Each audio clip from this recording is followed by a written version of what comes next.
Greg, the Yankees have spent most of the first 2 months of the season in an unfamiliar place, looking up in the AL East standings. The Tigers, everyone's preseason pick to win the AL Central, haven't lived up to expectations so far this season. Two teams trying to heat up as the calendar turns to June. Meet on Fox's Baseball Night in America.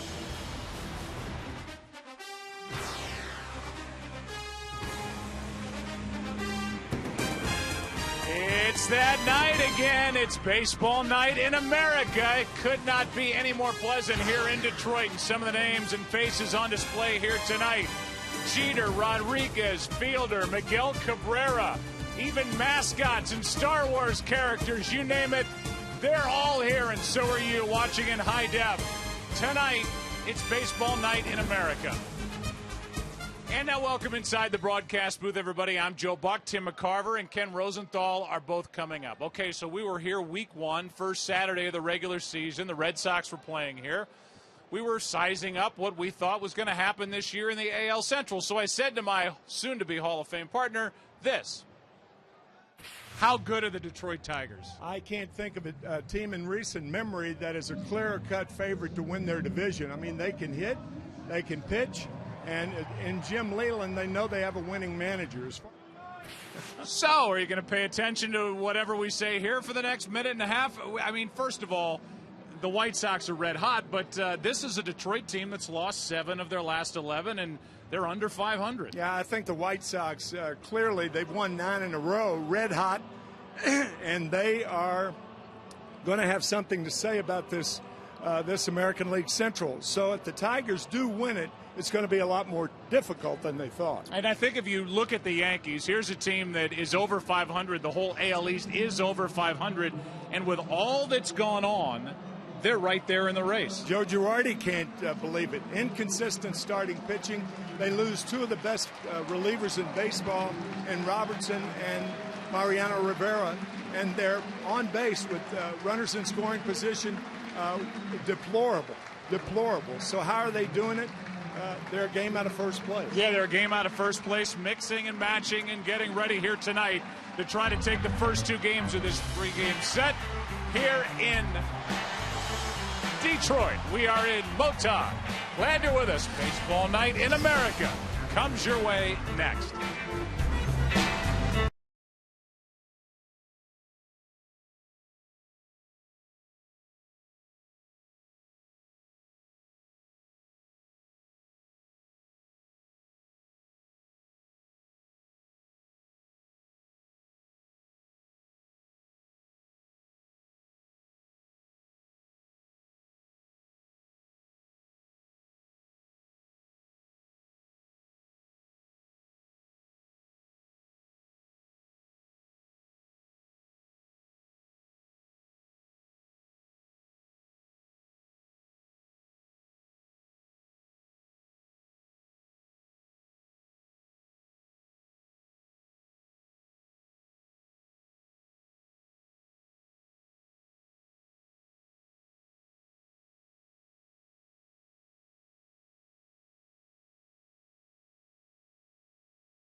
Down to the field, and the Tigers roll out their 4 games under 500, taking on the Yankees. And we get set for baseball. The opening pitch will be brought to you by Budweiser. Great times are waiting. Grab some buds. Porcello takes his warm-up tosses, and tonight's starting lineup for the Yankees. Brought to you by Taco Bell. Sometimes you gotta live Moss.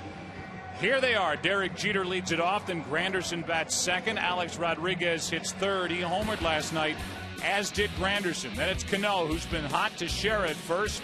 Ibanez in left. Nick Swisher in right. The DH is Eric Chavez, and then it's the number 9 man, Russell Martin, who's doing the catching here this evening. There's the right-hander, Rick Porcello, a 3-game winner and an ERA of 5.21 as the Tigers turn to him to try to get the second game of this set before the rubber game, they hope, tomorrow in a matchup of Verlander and Phil Hughes. One thing Rick Porcello wants to do is get through the first inning. He's given up 15 earned runs in the first inning in his 10 starts, and that is a load of earned run average. And it's put together for a 13.5 earned run average, to be exact. Jeter takes a strike, and we're underway. A 92-mile-an-hour fastball to Derek Jeter. Yankees are on kind of an oddly laid out road trip right now. They were good out west, and they won here last night. That's going to be Peralta, and that is out number 1 to start the night. And that's a good sign on the first hitter for Rick Porcello, because he's got to keep the ball down. I know you've heard that before, how many times, but he throws a lot of ground balls, and when he does, then Jim Leland saying that if the outfielders are not in play, that's good for us.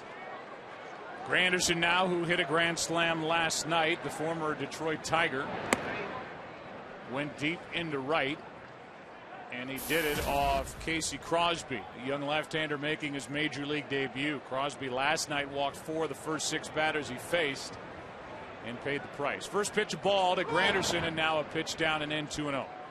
Curtis Granderson with 41 home runs last year, 17 this year. Those 58 home runs since the beginning of 2011, the most in the majors. Batting in that number 2 spot. He takes a strike. Home plate umpire tonight is Bob Davidson. And there's that stat. He's joined by Hunter Wendelstedt at first, Dan Bellino at second, and Jerry Lane is over at third. Here's a 2-1. 2-2. Good changeup from Porcello.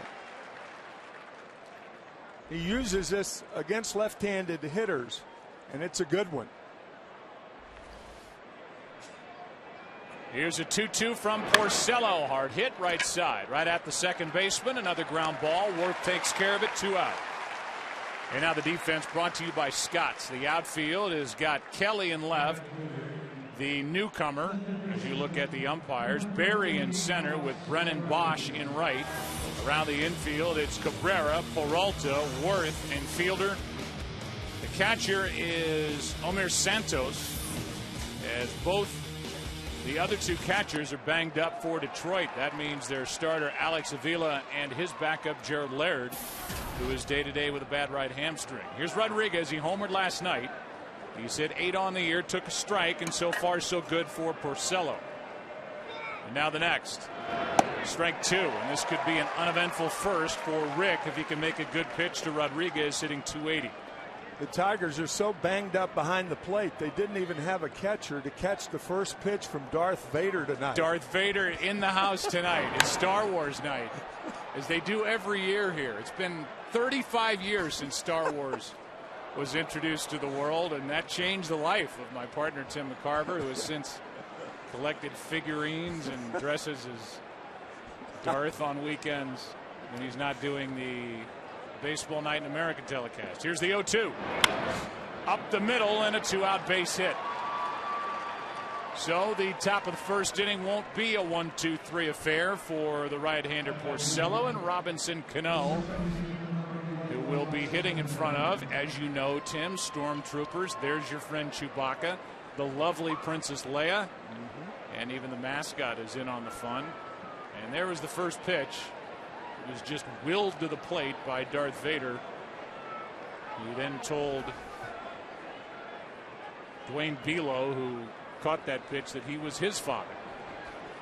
1 on, 2 out, and a grounder foul outside first. Might get a rain shower here tonight. In fact, I think it's raining right now. It is raining. Need Myers here, Chris Myers, to tell us if it's raining. Typically he's down there reporting that there is precipitation, but not here tonight. We have to do it by sight. People headed for cover, not raining very hard obviously. 1 on, 2 out, and the 0-1 pitch. That drives Cano off the plate, and a good pitch from Porcello to a guy who's hit 8 home runs and has been hot at .323 average, 7 of those 8 home runs since the 6th of May. You like to see a guy like Porcello come into a left-handed hitter. That makes that pitch away from it a lot better. Here's one down the right field line toward the corner, cut off by Bosch. Going first to third is Rodriguez, and that is back-to-back hits and back-to-back singles by Rodriguez and Cano. The inning will continue for Teixeira, and we give you tonight's Ford Go Further keys to the game. You talked about that odd road trip for the Yankees. They won 3 in a row at Oakland, and then went to Anaheim, lost 2 out of 3 to the Angels, and then won last night. So they're 5-2, trying to feed off that good road trip. And for the Tigers, it's very simple. They're trying to find that consistency, but haven't found it yet. Runners at the corners, 2 out, and Teixeira takes a ball that just missed up and away. Teixeira has scrapped the whole idea that he came into the season with, trying to hit the ball to all fields. He is going back to what made him his money, and that is being a pull hitter and hitting home runs. That a good changeup from Porcello, and the count 1-1.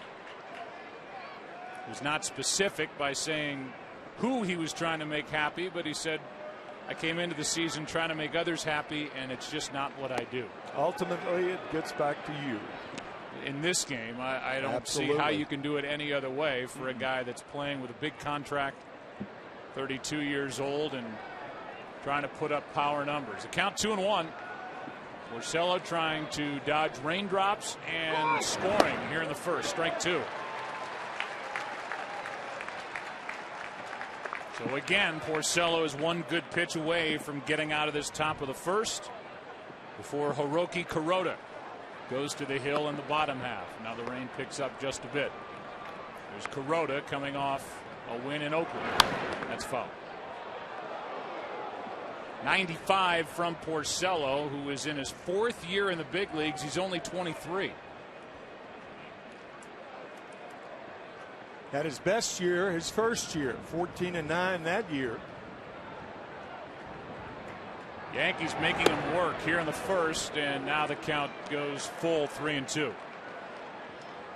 14-9, 31 starts in 09 after being the 27th overall pick in 07.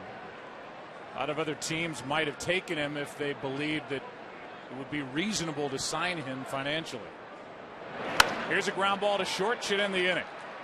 At least the top half. Peralta does his part, and the Yankees strand 2. Bottom of the first rolls in. Kuroda to the hill. No score in Detroit.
4-6 on his one-year deal with the Yankees. And here's the Taco Bell starting lineup for Detroit. Taco Bell, sometimes you gotta live Moss. Quentin Berry's been a revelation. He leads it off. There he is, followed by Danny Worth, Miguel Cabrera, Prince Fielder. Number 5 batters, the DH Delman Young. Then Brennan Bosch, Johnny Peralta, Don Kelly.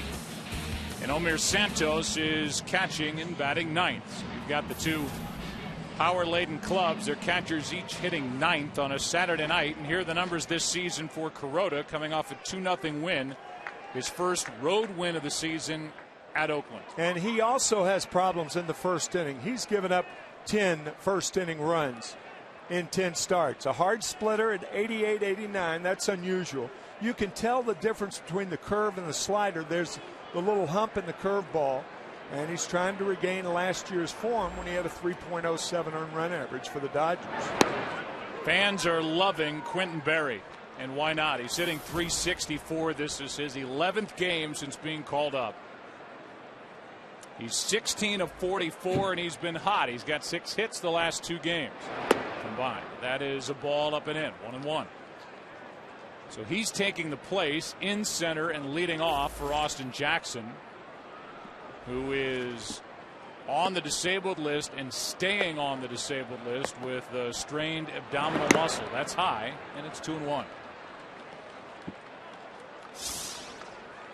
Quentin Berry on May 23rd. Keep in mind he was released 4 times in the minor leagues. 4 times.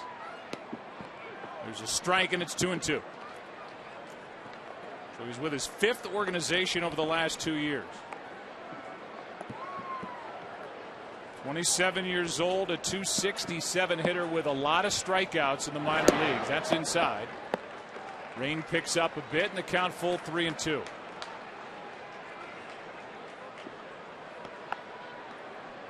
Jerry Lane is the crew chief over at third. In case you're wondering about a tarp and a delay. 3-2 pitch. A leadoff walk from Kuroda. It's so refreshing to see a young player like Quentin Berry, 27 years old, but we talked about his being released in the minors from 4 different organizations. And the quote of the week said, "No more peanut butter and jelly sandwiches." He said, "I'm finally going to have something hot to eat." You're really trying to sell that quote of the week, aren't you? Yeah, I am. I think it's a sales opportunity for absolutely. I'm Neil a businessman. Mulcahy and guys like that. Absolutely. Step on it. Let's go to work. Get to work. 1 on, nobody out. Wind is picked up. Rain is falling. Runner is going, and no chance. Stolen base number 6. And he has not been caught yet in the big league. 6 for 6. It just flies off of first base. A tough pitch to handle by Russell Martin. So tough he couldn't make a throw.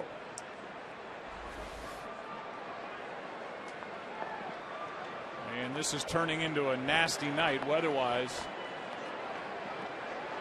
With the blowing rain out on the field, here comes a 1-0. A bunt. Kuroda will make the play at first. Covering is Cano. Out is Danny Worth, and the runner's at third. That's Berry. 1 out, and they're going to call the tarp onto the field. There's Jerry Lane, the crew chief over at third, and we will be in a delay. And this really wasn't forecast. No, wind and rain picking up. Really tough on a starting pitcher.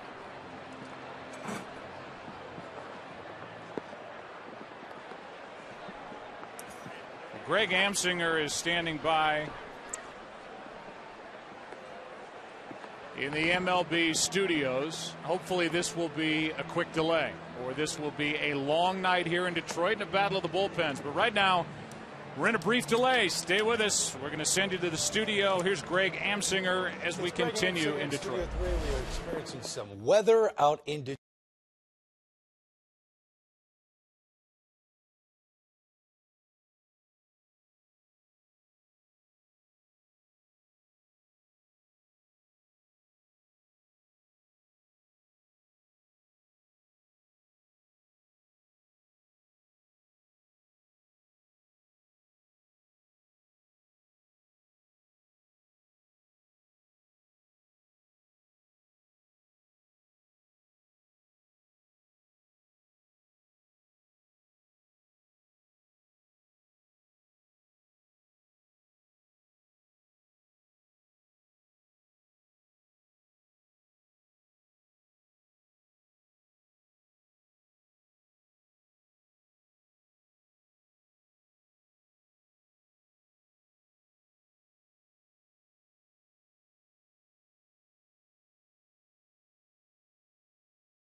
This in approximately 3.5 minutes. That's what they have on the scoreboard, and it might be even quicker.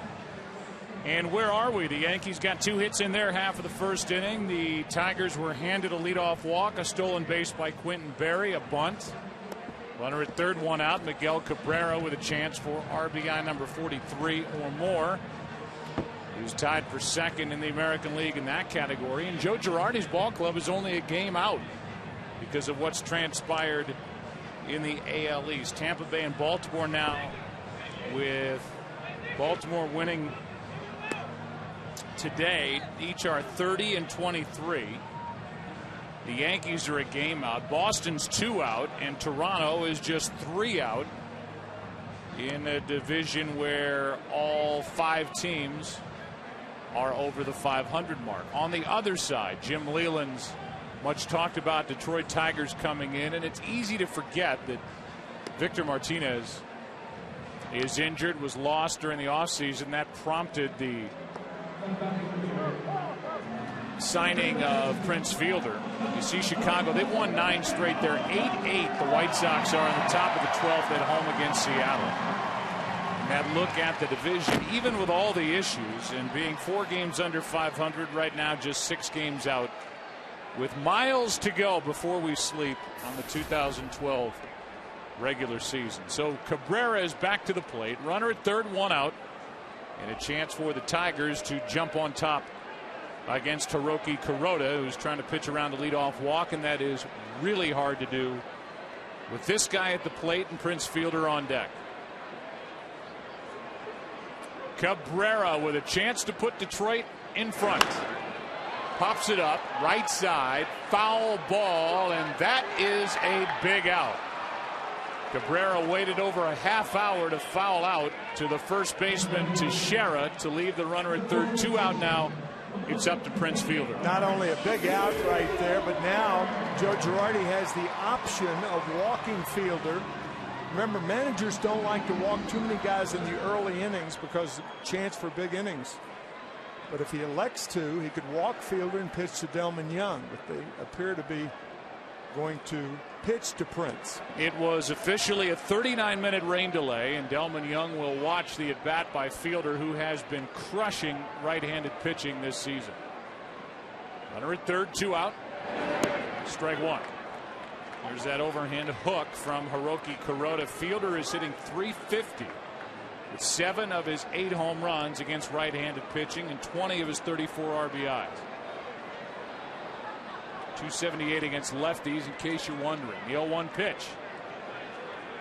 Runner at third, 2 out.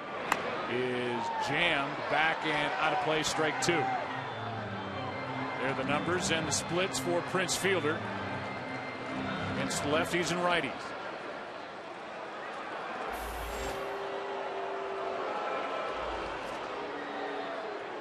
A Yankee fan wearing a Jeter jersey caught that foul ball. That's why the crowd reacted the way they did. If you heard the booing, and the count 0-2 on Fielder.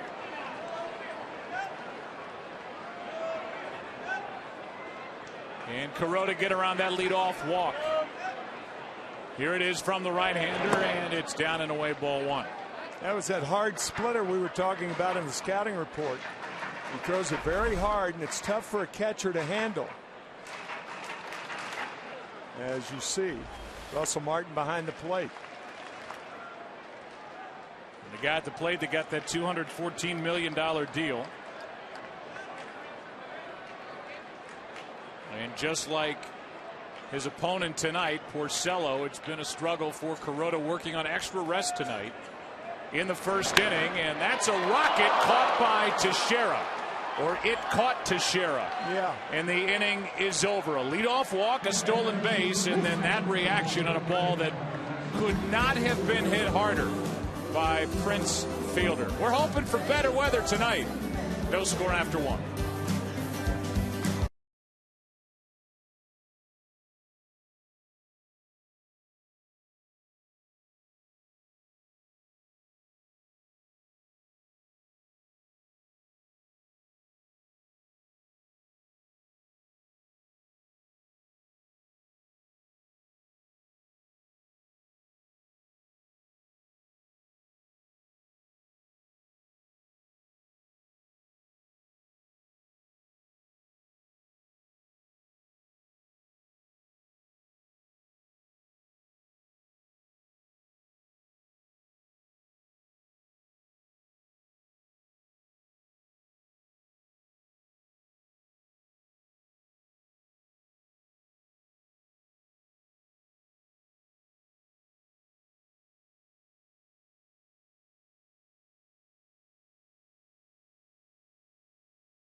Budweiser is sponsored by the makers of Bayer Advanced Aspirin, the official pain reliever of MLB.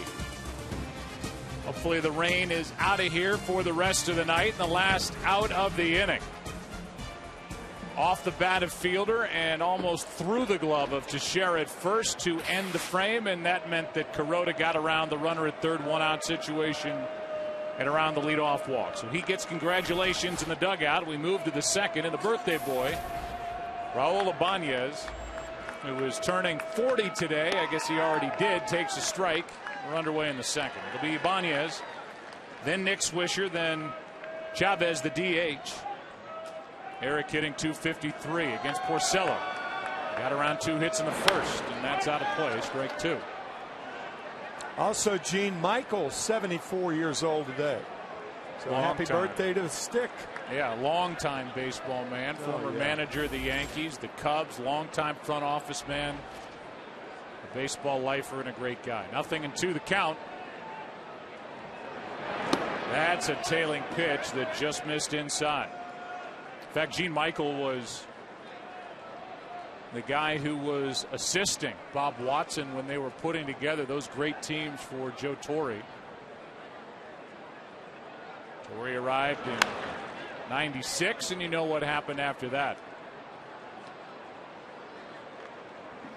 Winners in '96, '98, '99 with that group, and then as Joe Girardi, who's won one as a manager in 2009 with the Yankees. That's an out at first. And we'll go to Greg Amsinger for a DirecTV game break. Joe, the White Sox have a 9-game winning streak on the line, and John Jaso is going to help that. This is a gap shot to right center. Kawasaki scores. It's now 10-8 Seattle. If you call yourself a sports fan, you got to get DirecTV. Call 1-800-DirecTV. Joe, Tim, listen to this. 8 total home runs hit in this game. Back to you. All right, so the ball is jumping in Chicago on the south side, and with 1 out, nobody on. The batter is Swisher, who takes a pitch up and in, ball 1. Seattle started the night 8 games under 500, 9 out in the AL West. The Angels have won 9 of 10, and they started the day just 4.5 behind Texas. They're red hot. Pujols is hot. Their pitching has clicked, and they're a tough team to beat. Yankees have faced them on this trip and lost 2 of 3 in Anaheim. Here's a 1-1. Strike 2. Swisher's been struggling of late. Just 202 since the 8th of May, 1 home run. He's in the hole here, 1-2. The other team in the American League West, the Oakland Athletics, with a 208 team batting average. 208. Here's a 1-2.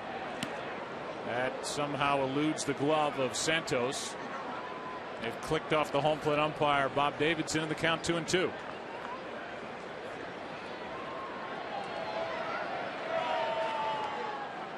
Ibanez grounded out. On deck is Chavez, the DH, and here's the next from the Detroit right-hander. Good pitch down and in, and strikeout number 1 on the night for Rick Porcello. Boy, that is an excellent curveball from Porcello. He can mix that in along with the sinker and change to left-handers. That will help him immensely. Good breaking ball to get Swisher. It means the bases are empty for Chavez, who starred for that Oakland A's team that you just talked about, how they're not hitting. Chavez is, and he hits one in the gap in right center field. The DH, who has done nothing out of this role this season, better as a position player, has a 2-out stand-up double, and the Yankees have a scoring chance here in the second. Chavez was part of an Oakland team that was in the postseason 2000 through 2003, and he plugs the gap here in the second in Detroit.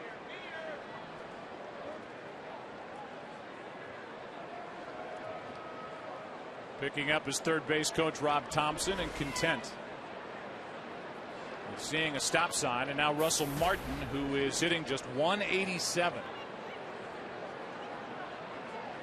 For a guy hitting 187, the on-base percentage isn't awful. 333, and the pitch down and away, ball 1. Russell's always had a good eye. He's walked 22 times this year. That keeps the on-base percentage up.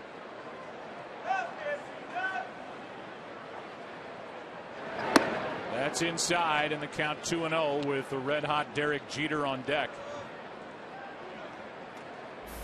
Jeter among the top 3 in baseball this year, about to turn 38 with 73 hits already.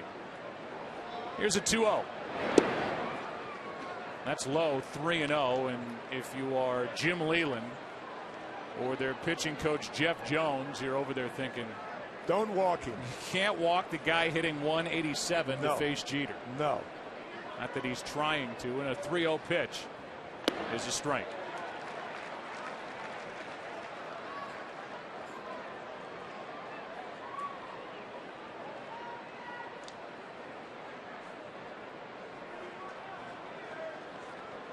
The 3-1 pitch is swung on and foul tipped, a full count.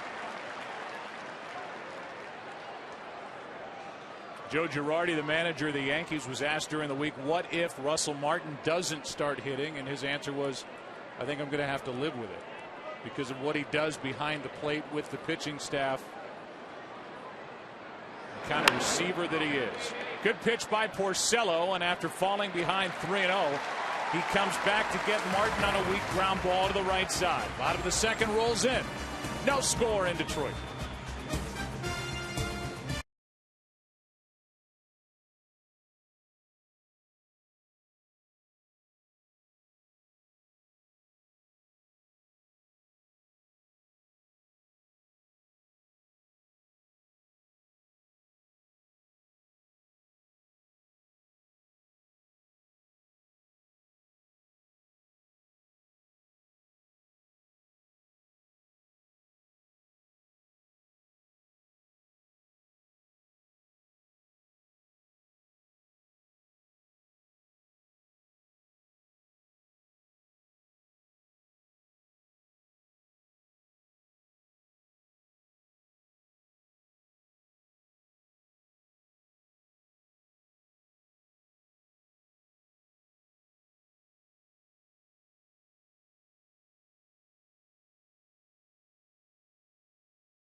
These are great times are waiting. Grab some buds.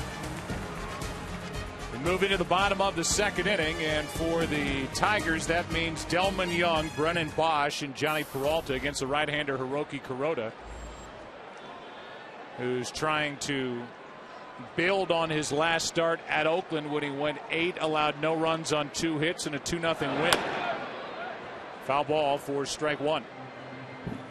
Delman Young has been better of late, .358 his last 14 games.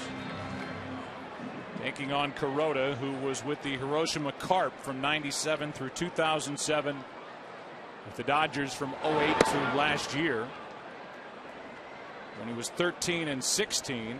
He's had only 1 season in the big leagues here in the States, and in Canada, where he has been over 500. That was 8 and 7 in '09. Here's one off the end of the bat into left field, and coming in to get it is Ibanez. 1 out. Give you the alignment for the Yankees defensively. It's brought to you by Scott's. Ibanez is in left. To his left, Granderson. To his left is Nick Swisher. Around the infield, A-Rod, Jeter, Robinson, Cano, Mark Teixeira. Catcher is Russell Martin, and Kuroda on the mound. Brennan Bosch now. And the part of the lineup that has been a real issue for the Tigers this season. 5 through 9. That group is hitting just .233. Top 4 hitting .303. And that's the biggest drop off in the big leagues. This is a team that has to score runs. They don't have a great defense. On the infield, they don't cover a ton of ground. They've got, I think, the game's best pitcher in Justin Verlander. Yep. Max Scherzer has been tremendous this season. But this is a ball club that Dave Dombrowski and Scherzer, Jim Leland have put together to pound the ball and score runs, light up the scoreboard. That's popped up.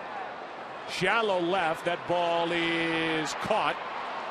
As Ibanez had enough time to get there. Off the end of the bat, it hung up, 2 out. Ibanez didn't see that ball initially. It's a tough time of night in the gloaming here in Detroit. But he recovers to make the play. Yeah, I think Jim Leland explained it very well. He said there are too many dead spots in our lineup. Boy, does that say a lot. Peralta chunks one up the middle to his right. Cano, who slings it across, and it's a quick and easy second for Kuroda. Back to Detroit after a word from your local Fox station. No score.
Presented by Budweiser.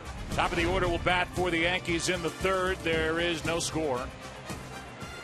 And this beautiful ballpark all lit up. And it's almost 8:30 here in Detroit. Jeter grounded out his first time up, and it was 20 years ago yesterday. The Yankees made a great decision to draft Derek Jeter out of Kalamazoo, Michigan. He grew up in this state, but grew up a Yankee fan. As he takes a strike from Porcello, who has struck out 1, allowed no runs on 3 hits.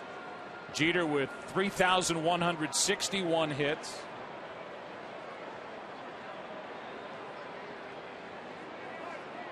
Dick Roach was the Michigan-based scout that told the Yankees he had to be the pick. Out of Kalamazoo Central High School, class of '92. As the years roll on and we look at some of the pictures from the younger days. There's his junior year, the 6th overall pick. He tests Peralta out at first, and it was Dick Roach who told the Yankees, don't worry, he's not going to Michigan, he's going to Cooperstown. He was right 20 years ago, and it's more and more obvious as every day passes with Jeter in the big leagues. How in the world did Derek Jeter get to the 6th round or to the 6th pick?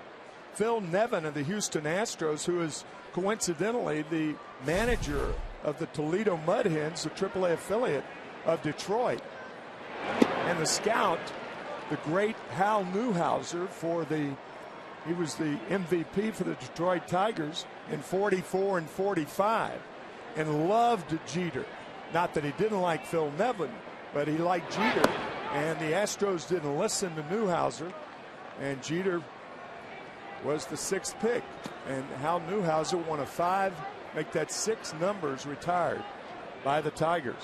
Ken Rosenthal is with us. He's been dodging raindrops down in the dugout area, and you were around the Orioles on an everyday basis. They took Jeffrey Hammonds. You know anything about their thinking back in '92? Joe, what I remember is the Orioles were overjoyed to get Jeffrey Hammonds. They considered him a guy that really should have been the #1 pick in the country, but didn't go there because of signability concerns. And when he flipped the 4, they were thrilled. Here's a bunt base hit for the guy who hit a grand slam last night. A nice job by Danny Wirth to back up.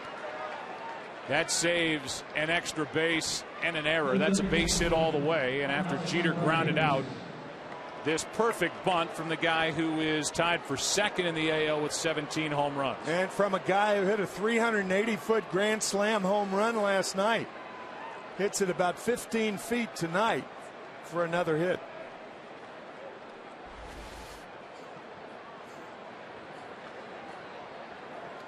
So 1 on 1 out for Alex Rodriguez, and as A-Rod digs in, he carries with him his 637 home runs all time, and he takes a strike over the inside corner. He is 125 home runs shy of the all-time record set by Barry Bonds. He is a career .337 hitter against Detroit. Singled his first time. Bounced one up the middle last night, hit a high breaking ball, a hanger from Dotel, and took it out into left center field. Check on Granderson, who has a small lead.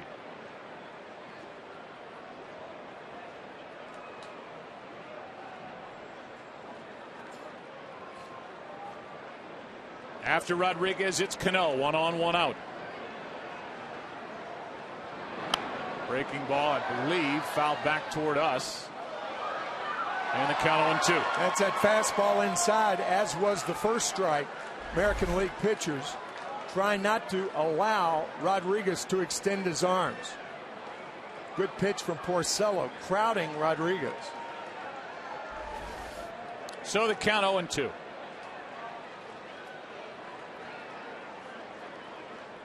Coming back inside. And a foul ball that got a lot of Rodriguez. The book on Rodriguez and what the Tigers tried to do last night was pound him with hard stuff like this. And it was a hanging breaking ball from Dotel after a solid line drive foul ball and a fastball during that at bat. And Rodriguez hit out of the park for home run number 8 this season.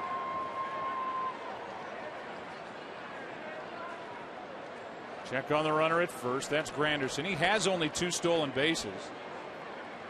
In fact, the guy at the plate, Alex Rodriguez, is 6 for 6 in the stolen base department. And this is a team that really misses Brett Gardner. One real speed threat in the lineup as Rodriguez grounds it foul. Gardner has not played since the 17th of April. Hurt his elbow, a strained right elbow, and talking to Joe Girardi, I read it. I didn't believe it when I read it, but he said Gardner, who has not been in any games, could be back with the big club as early as next weekend. Yeah, we were both surprised at that. 1 on 1 out in the 0-2. Strikeout number 2. Out number 2. The batter will be Cano. Let's go to Greg Amsinger for a DirecTV game break. Well, Joe, a home run derby in Chicago is finally over. Adam Dunn, bottom 12, grounds into the shift. Final score, Seattle 10. The White Sox 9-game winning streak is over. as they lose 10-8, 16 different pitchers used. Call yourself a sports fan, you got to get DirecTV. Call 1-800-DirecTV. Joe, Tim, back to you in Detroit. On a 62-degree night here in Detroit. Thank you, Greg. 1 on, 2 out. Here's Cano. Singled his first time as he ripped one down toward the right field corner, and he fouls it away for strike 1. Cano with 147 home runs in his time with the Yankees as a second baseman.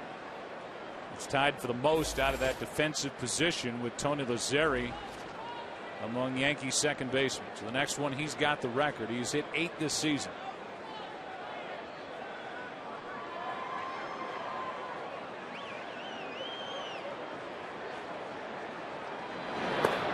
That's in the dirt. So if you're the Yankees, Tim, and I know I just cut you off, you think about where they are, and we talked about this at the beginning of the night, but that's a while ago.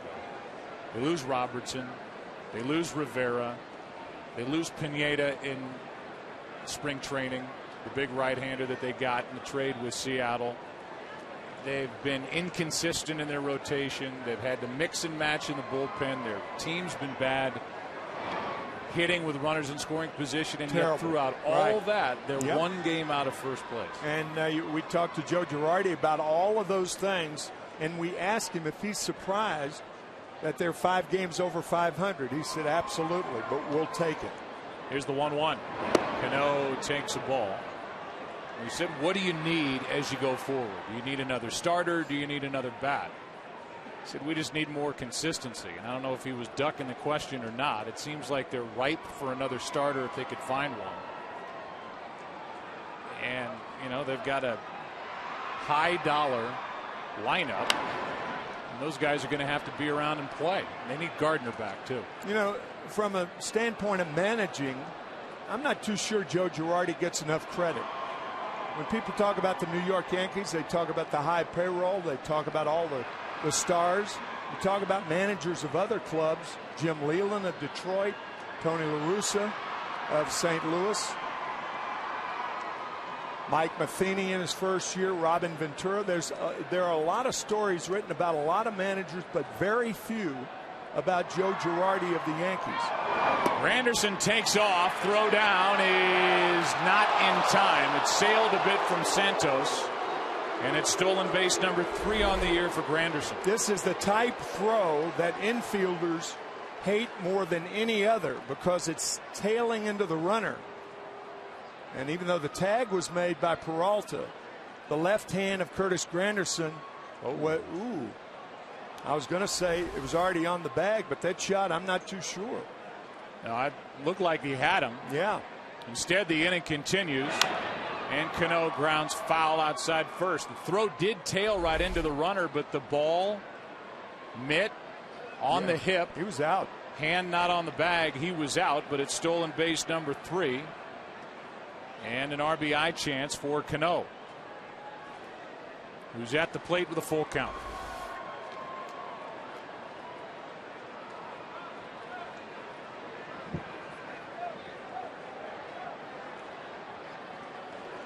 Joe Girardi, the manager of the year, his first year with Florida, first and only year. Then he took a job as a bench coach under Joe Torre, then became the Yankees manager in 2008. And as you said earlier, he won the World Series with the Yankees in 2009. But he has done a terrific job. But I think most people talking about the Yankees.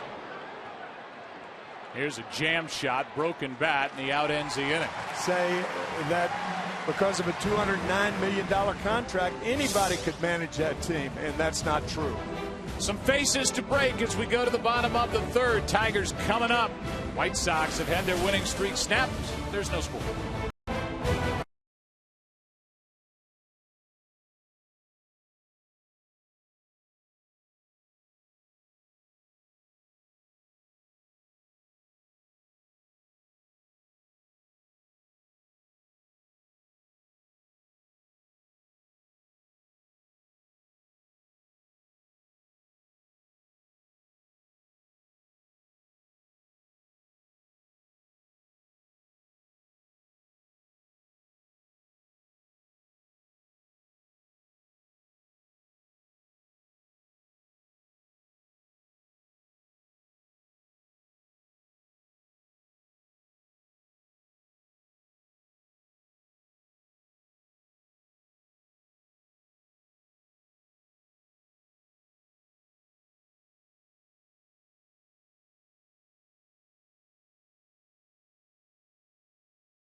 Breaking ball is high from the right hand of Kuroda. Underway in the bottom of the third. No score. Don Kelly, Omir Santos, and Quentin Berry. 8, 9, and 1 hitters. This is Kelly representing the bottom part of the order and hitting 172. No homers, 5 RBIs, and tonight Jim Leyland is working with a short bench. Avila's got a leg issue and likely unavailable. Here's Cano to his left. Gerald Laird the same with a right hamstring pull. He's day to day, but really only Ramon Santiago is available. Andy Dirks is out with a strained right Achilles tendon. You can play Fox Fantasy Baseball Hot Streak and win cash prizes. It's as easy as picking a player, picking a stat, and starting a hot streak. Plus, pick 15 straight correctly and win $15 in Fox Sports shopping bucks. Log on to foxsports.com/fantasy and start your streak right now. Here is Santos, who is 0 for 3 since being recalled. Came up on Saturday. That's up the middle. And for the Tigers, their first hit of the night. You mentioned Alex Avila and Gerald Laird, who has a World Series ring, by the way, given to him by Tony La Russa about 2 weeks after the Cardinals received theirs. Laird with the Cardinals last year. But Don Kelly would be the backup catcher tonight if they need one. Trying to give Laird and Avila a night off again for Avila. And so with Dirks out, Rayburn down back in the minor leagues at AAA Toledo, it is a thin bench. Really consists of one on, one out. Back to the top of the order, and Quentin Berry fouls away strike one.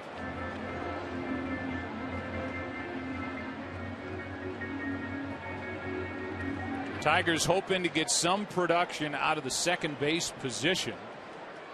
The guy who they've settled on now is on deck, and Danny Worth.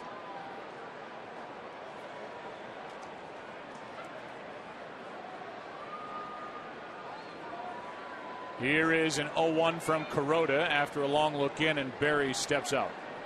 Quentin walked his first time, stole second, was bunted to third, and then was stranded as Cabrera fouled out, and Prince Fielder hit a rocket line drive to end the first.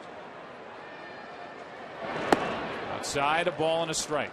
Last night, Gerald Laird, who because the Tigers have added an extra catcher would get more work swinging the bat, pulled his hamstring, and that's why he took a dive into first base. Kind of limited the damage in his mind by not taking one more stride and just flopping down on the bag. That's a strike. Good pitch, strike two. Gerald telling us before the game that he's never done that before, dive into first base. But he felt like the hamstring was going to pop. It's right near the knee. And had he not dove into first base, he would have popped it. And he said, and I mean, I would have popped it. 1 on, 1 out. The 1-2 is in the dirt, squirts away, and down to second goes Santos. I think Russell Martin thought he had that ball corralled, but it squirted between the legs. He looked down thinking he had the ball. A lot of times you can feel whether that ball's in your mitt or not. That was a strange play. It will be a wild pitch, but a pitch that Russell Martin usually comes up with. So now the RBI chance for Detroit. Chance to gain a game tonight. They are at the moment just 5.5 out. Here's a 2-2. That was a foul ball. It hit Berry while he was in the batter's box after it hit his bat. So a dead ball. The count's still 2-2.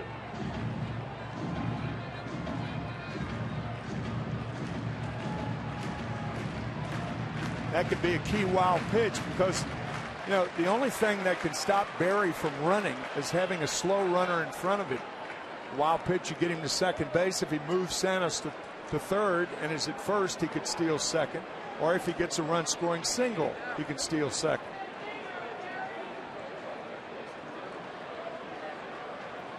Two and two the count. Runner at second, one out. A strikeout for Kuroda, his first of the night. And Barry checks with the home plate umpire, Bob Davidson, to see if he swung at a strike. It's out number 2. That was that hard splitter from Kuroda. We said earlier, about 2 hours ago, as Barry checks with Bob Davidson, it was a strike. Good pitch, yes.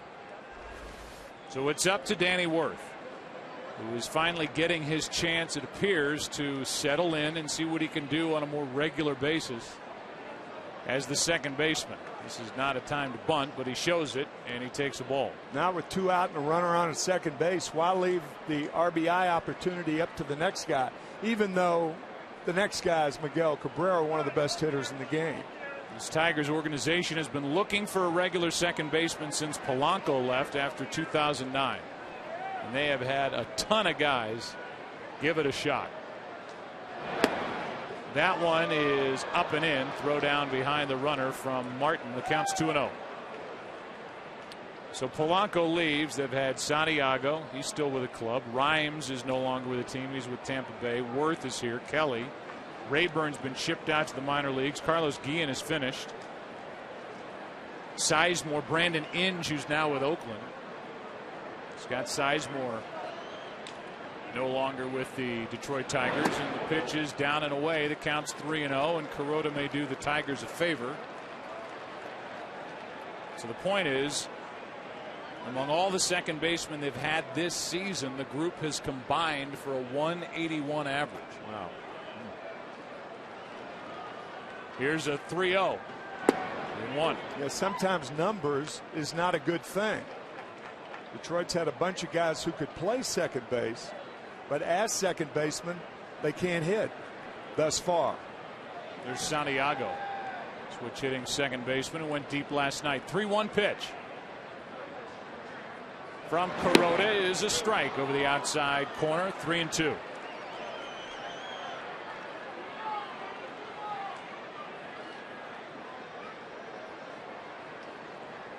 There's the infield coach, Rafael Belliard, who played with the Pirates for Jim Leyland back in the early 90s. Here comes a 3-2 from Kuroda, trying to end the threat right here. Little pop up. That ball might drop. Cano is out to grab it with a nice catch. And a running grab to save a run. A little smile from Robinson Cano, who says, "Don't call me Robbie, unless you know me really well." It's Robinson, thank you very much. And it's the end of 3 in Detroit with no score.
Took care of the rest and kept a run off the board.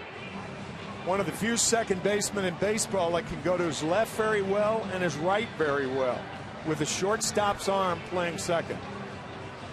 He's a good one.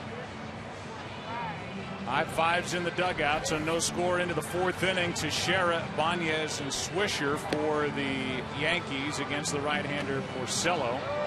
We had a 39-minute rain delay.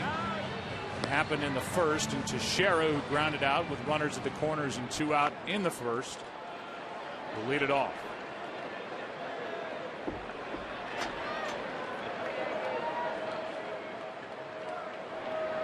Teixeira, through the 10th of May, was hitting only .212. 10th of May. 4 homers, 17 RBIs.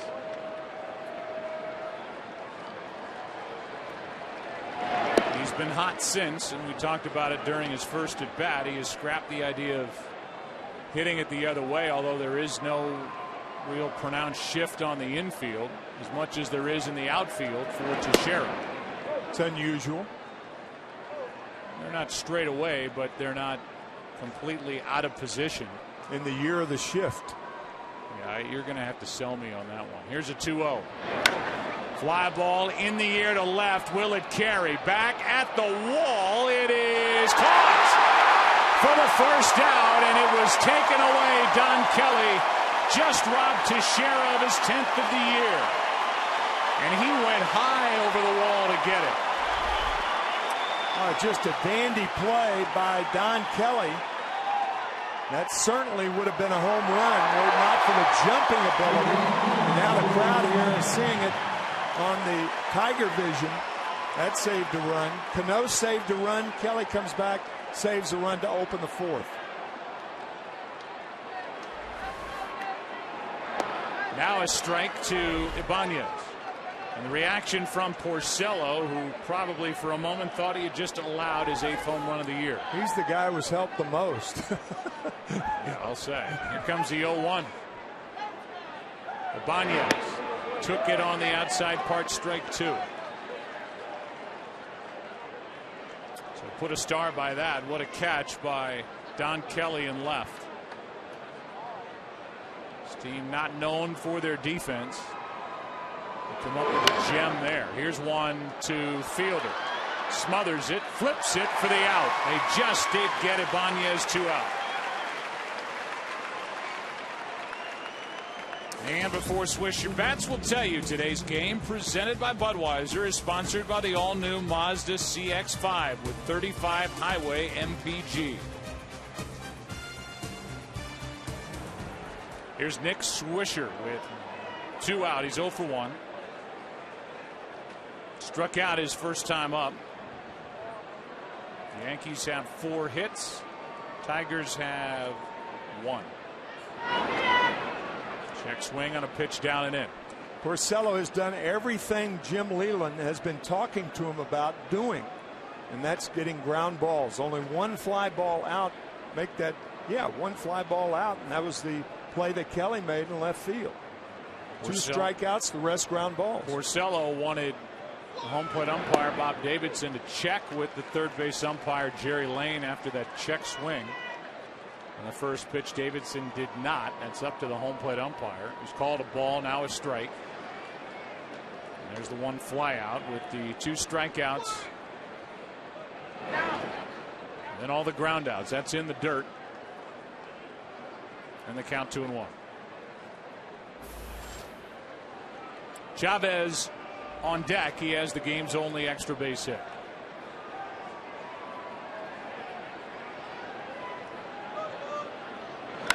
Got under it, flies it into shallow center, and it's Berry coming in for the out. Big hitters coming up for Detroit as we go into the bottom of the 4th inning.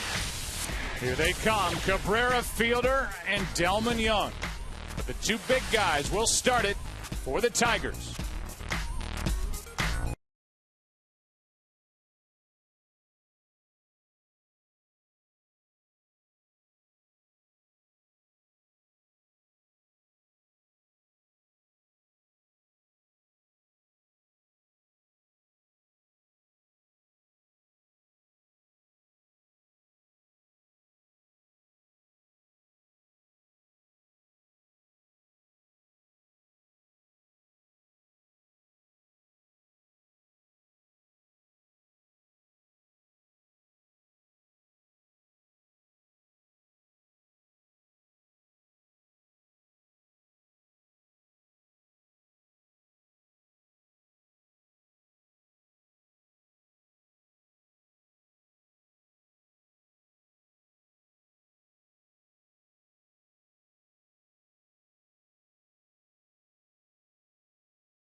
Year-old third baseman. Yes, he's still in his 20s. Will lead it off in the fourth inning for the Tigers. No score. It's Cabrera, fielder Delman Young against Kuroda. The fastball rides high, ball one. We had a chance to talk to Joe Girardi, the Yankees manager in his fifth year, making the decisions in the dugout for New York. Play that for you after Cabrera does something, and that something is driven into center, way back, and gone up into the shrubs.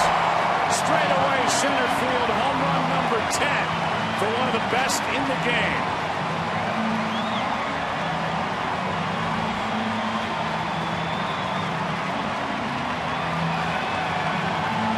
He can make big parks look awfully small. You were saying, Joe, unless Cabrera does something, and did he ever do something? A high lollipop. Gene Mock used to call those cookies. This cookie lands in the jar about 440 feet away from home plate. I mean, straightaway center here is 420. Oh, might have been 460, that ball. And I would assume Brick is under the ivy out there in center field. I think so.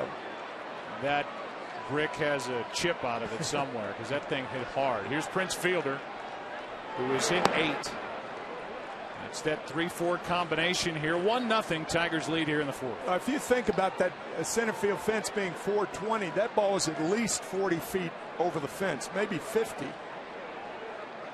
It said 436. I don't agree with that. I'm not buying that either. No. Maybe where it hit, I guess, but how far would that thing have traveled? 420. Yeah. So you're not buying 436? No, I'm not. Here's a pitch outside. The count 3-1 on Prince Fielder. They do have a computer program that they do that with, and being iPad savvy now, I think you'd buy into something like that a little bit more. Why do they call it an estimate? Here's a line drive into left center field. That ball is going to get down and bang off the wall. It's a home run followed by a double by that great 3-4 combination as Prince Fielder sneaks into second with double, nobody out here in the fourth. Yeah, that computer program says that ball was definitely 436 feet. Then you buy it. Then I buy it. Okay. But when it says about 436, this one a double for a guy who hits a lot of balls awfully hard. We were here that first Saturday of the regular season when he hit a home run right about in that same spot off Beckett. He is so strong, and now one up the middle. Not hard hit. Jeter makes the play. Fielder goes back to the bag. 1 out. That's not a good play by Prince Fielder. If the ball is at you or to your left, you go to third base. When you're fooled by that ball, it's not high enough to be caught by Jeter. So that ball, he gets to third base easily. Prince is not a slow runner. That's not good base running by Prince Fielder. If the ball's at you or to your left, you go to third. No problem. Jeter would have no play. So runner at second, 1 out now. And Bosch fouls it back. We came into the season talking about Brennan Bosch, who had that problem with a ligament in his thumb last year, and it was a big hole in this Tigers lineup in the postseason last season. And Jim Leland and this group won the AL Central. First divisional title here for Leland. And you thought, well, he's going to hit Tim in the number 2 spot in front of these big bats. Now he's been sliding farther and farther down the lineup as the comebacker is taken care of by Kuroda. Do you want to hear from Joe Girardi? Yeah, absolutely. Okay. How about it? Want to do it? Pete Macheska, our producer. Let's wait. Let's be safe. Okay. We could get a 1 pitch out here. Then what?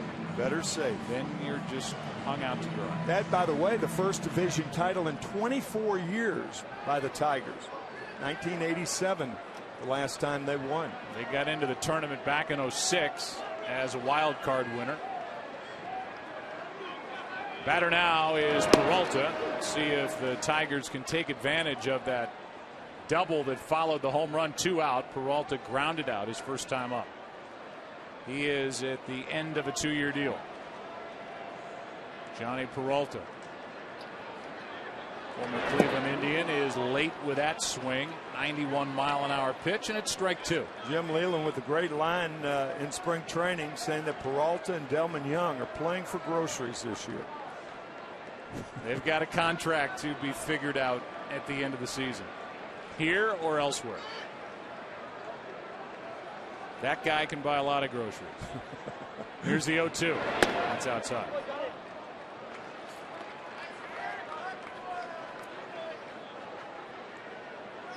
As Peralta has gone, so have the Tigers for the most part. He's at .350 in wins, .071 in losses.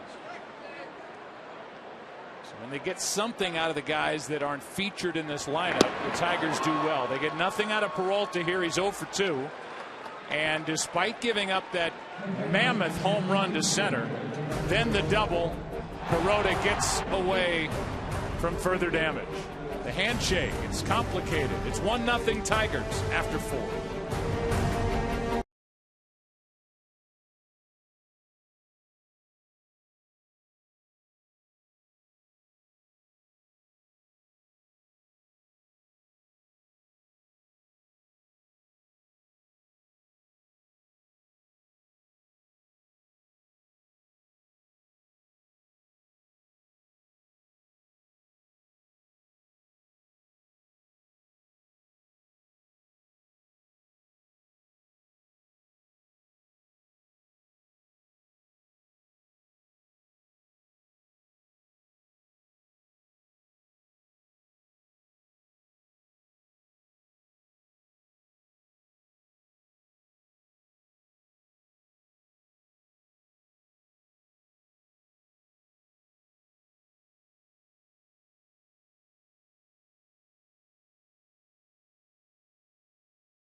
Presented by Budweiser. Nice night here in Detroit. It's cool, not cold.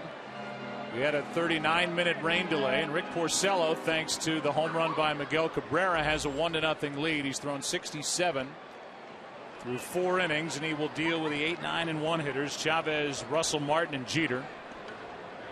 For the Yankees, down, the Yankees are by 1.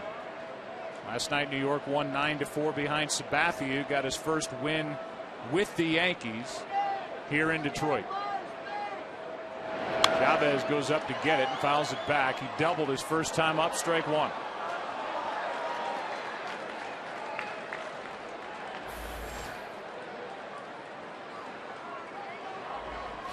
We'll hear from Joe Girardi after the DH does something to start the inning, and that was a hittable pitch. Chavez would like to have it back. He unleashed and fouled it straight back, strike 2. Yeah, Eric would like to have the first and second pitch back. Porcello has struck out 2, allowed no runs on 4 hits. Was helped by his defense last inning, and Chavez is going to swing at whatever he threw up there. He's 2 for 2, and Joe Girardi was asked by us if he likes the way Kuroda is throwing so far. Yeah, he's thrown the ball well. He threw the ball well last time in Oakland as well. And it all starts with his fastball slider command. And when he has that, he's pretty good. He got out of that first inning by getting Miguel Cabrera to pop up, fielder to line out with a runner on third and 1 out. I bet you had a pretty good view of that catch that was just made and left by Don Kelly. Yeah, unfortunately, he made it. Could have been 1-0, but that wall's not tall enough for him to, and he can jump over it, unfortunately. Your bullpen good going into tonight's game as far as numbers down there? Yeah, everyone is available. We had an off day on Thursday, which makes everyone available, the last couple of days. All right. Thanks, Joe. Thanks, guys. Russell Martin squared around the bunt on the first pitch. A lot of times a guy like Girardi will take the bunt off and put the hit and run on. Steady, grounds one left side, might be two. Peralta to second, no chance after that wide throw. And a force out at second, 1 on, 1 out. The Yankees are back to the top of the order. When Peralta had to go to his right, or actually that's the first pitch, squaring to bunt, and Porcello threw up and in to Russell. Then the next pitch he hit to the right of Peralta. It was not hit hard. No way to get the speedy Russell Martin. Yes, speedy Russell Martin. He's on at first with 1 out for Jeter. Couple things. We talked about the catch made by Don Kelly in left. As Jeter takes a strike. Kelly is 6'4". He used all of it. Secondly, when I was talking about the rings won by Joe Torre, I mentioned 96, 98, 99, 2000 I left out. Joe Girardi was not a part of that club, and then he comes back as manager and wins it all in 2009. So the guy at the plate's got 5 rings. 5 shy of Yogi. They kid each other all the time. Yogi said, every finger on my 2 hands, 10 World Series rings. How about you, Derek? Only 5. Right. Turned 38 on June 26th, and it's important if you want to look at the all-time hit list. Jeter just slaps at it, fouls it away, strike 2. We first look at the most hits this season, and 2 of those names may surprise you. The guy who's on the top of the heap, Melky Cabrera, the longtime Yankee. Derek Jeter, who had a down year last year, although he did hit 297, and Josh Hamilton has been a little nicked up this season, but power-wise, hits, you name it, he's also playing for groceries. 21 home runs on the year for Hamilton. That's inside for ball 1 to Jeter.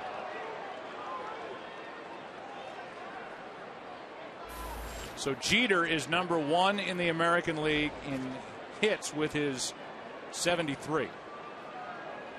He's 0 for 2 tonight. Melky Cabrera would be the starter in the All-Star game if it started next week. We were talking to Alex Rodriguez before the game and asked Alex if he has been talking to Melky Cabrera. He said we were just talking about that. And he has talked to Melky Cabrera a lot, and he's a big fan of the former Yankee and thought he had a lot of guts and showed a lot in his time in the Yankee pinstripes. That's a ground ball right side. It's fielded and played to second for the out by Danny Worth, and the inning continues. Jeter's 0 for 3. And let's take a look at another list as Jeter is on with 2 out. How about leading the league after reaching their 3,000th hit and leading the league in hit totals. And that's what Jeter has done so far. We've got a long way to go with his 73 hits. Pete Rose in a strike-shortened season in 81. And Molitor in the American League with 225 and 96. That's a pitch that misses to Granderson, ball 1.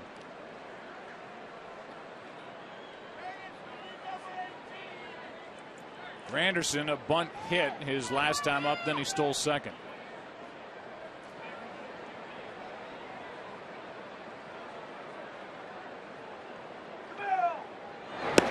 Good fastball for strike 1. On deck is Rodriguez, who has hit only 180 so far this season with runners in scoring position.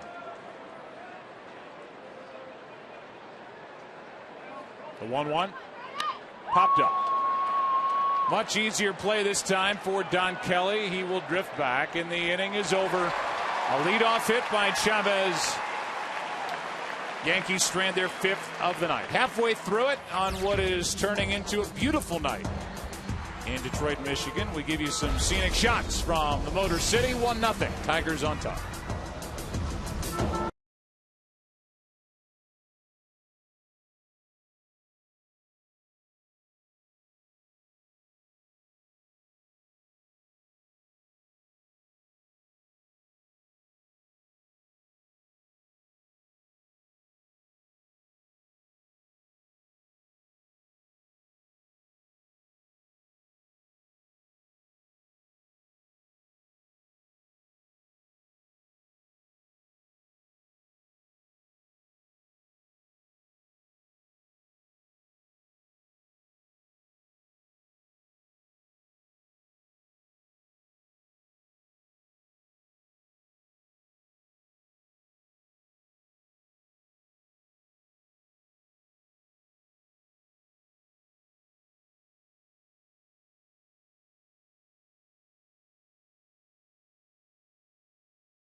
Budweiser is sponsored by Chevrolet, proud to support youth baseball in cities and towns across the country.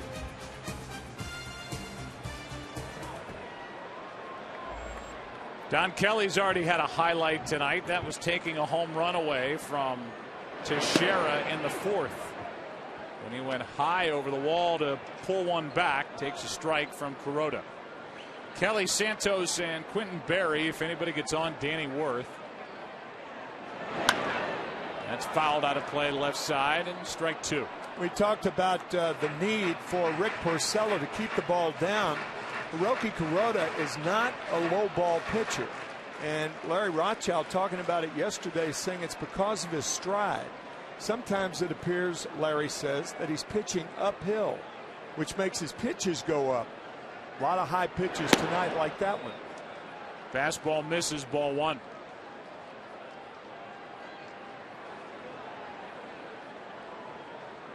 Signed a 1-year deal toward the end of January, and here he is. It's high again, and it's 2-2. An overall record of 4-6, an ERA of 3.96. His first tour through the American League as an AL pitcher.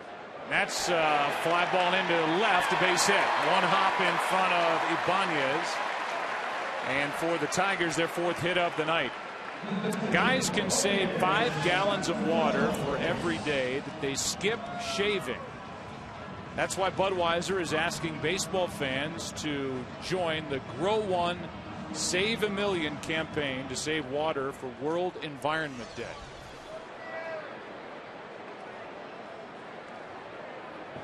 Just think about it. It's all we're asking. I'm not telling you what to do, but it's an option. And worthy cause. You can Yes. just let it go, and that can be your reason. Pitch out, and the runner at first, Kelly, stays put. Yeah, I was thinking that even though Santos had a hit his first time up, Jim Leyland thinking no sense in stretching that. Just have the sacrifice. They've already sacrificed once. That was Danny Worth in the first inning.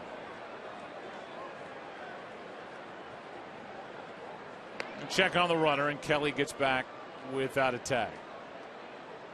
Well, Alex Rodriguez is convinced they're going to bunt. He is way in at third. And creeping in with a pitch. Here is the bunt, and it's a foul ball. 1 ball, 1 strike on Santos. Back to the bag after that base hit. Now 1 for 2 on the night is Don Kelly. This is a Tigers team that as a group came in hitting .266, 49 home runs.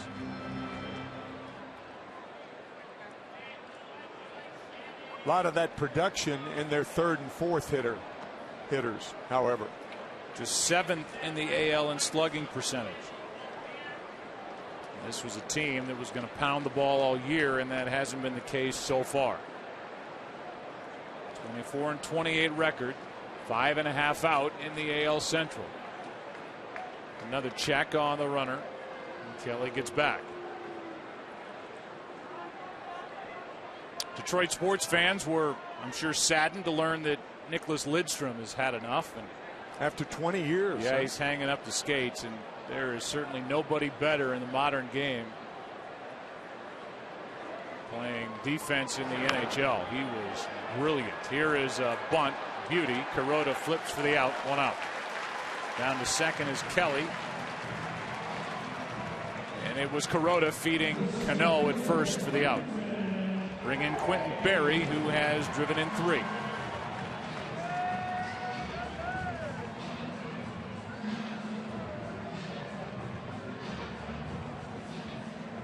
Think about a guy like Lidstrom, 20 years, as you said. He won 4 Stanley Cups, 7 Norris trophies, and he was never hurt. He was as dependable as any athlete in any sport in the modern era.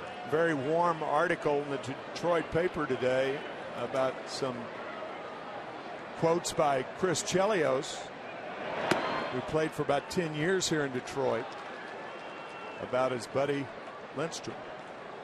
Ball 1 outside, runner at second, 1 out. Barry is driven in 3, as I mentioned. He is 0 for 1 tonight, 16 of 45 in the big leagues. To the right side and through it. Kelly is coming to the plate. He'll score without a play, and it's 2-0 Tigers here in the 5th. Quentin Berry just keeps on hitting.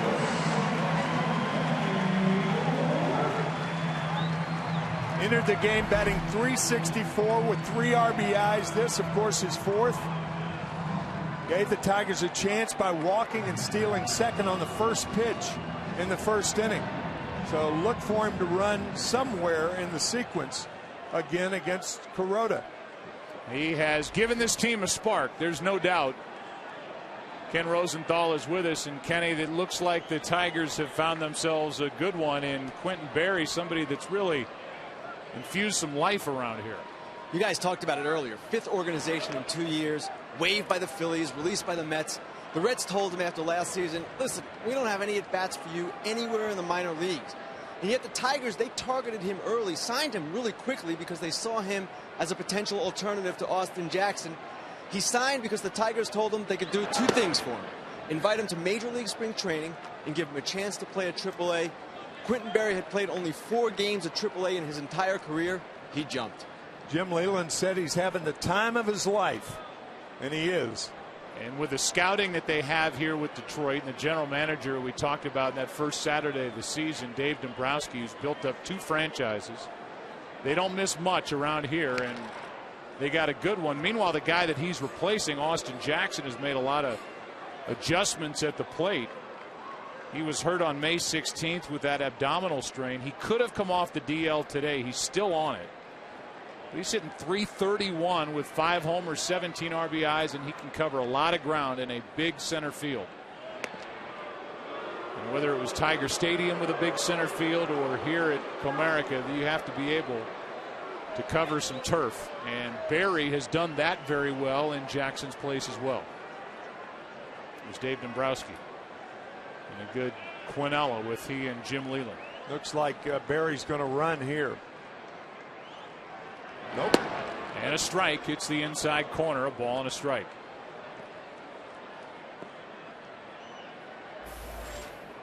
deck is Cabrera, who provided the first run with a home run to straightaway center field that was exactly 436 feet into the ivy. Stop it. Over the 420 mark. About 436 feet. Here comes a 1-1. Broken bat. Foul ball, strike 2, and Danny Worth goes back to the on-deck circle where they have a bat waiting. That is a change in the big leagues. I believe it was last year where they make you bring a replacement so you don't have the delay of going back to the bat rack and telling the bat boy which one to grab or going in there yourself.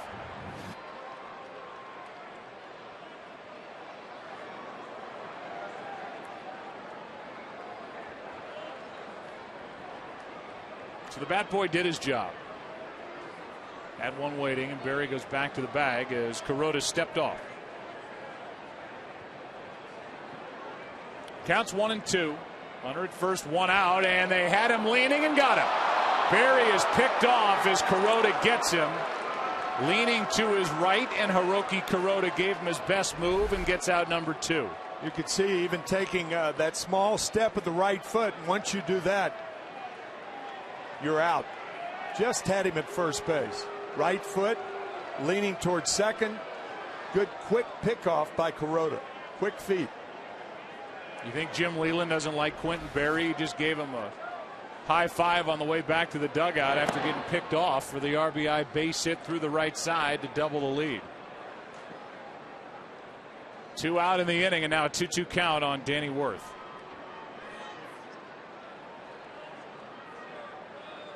Here it is from Kuroda, and a strikeout is his 3rd of the night.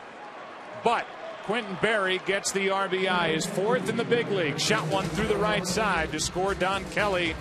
And with that, it's 2-0 Detroit after 5.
Is sponsored by DirecTV. If you call yourself a sports fan, you got to get DirecTV.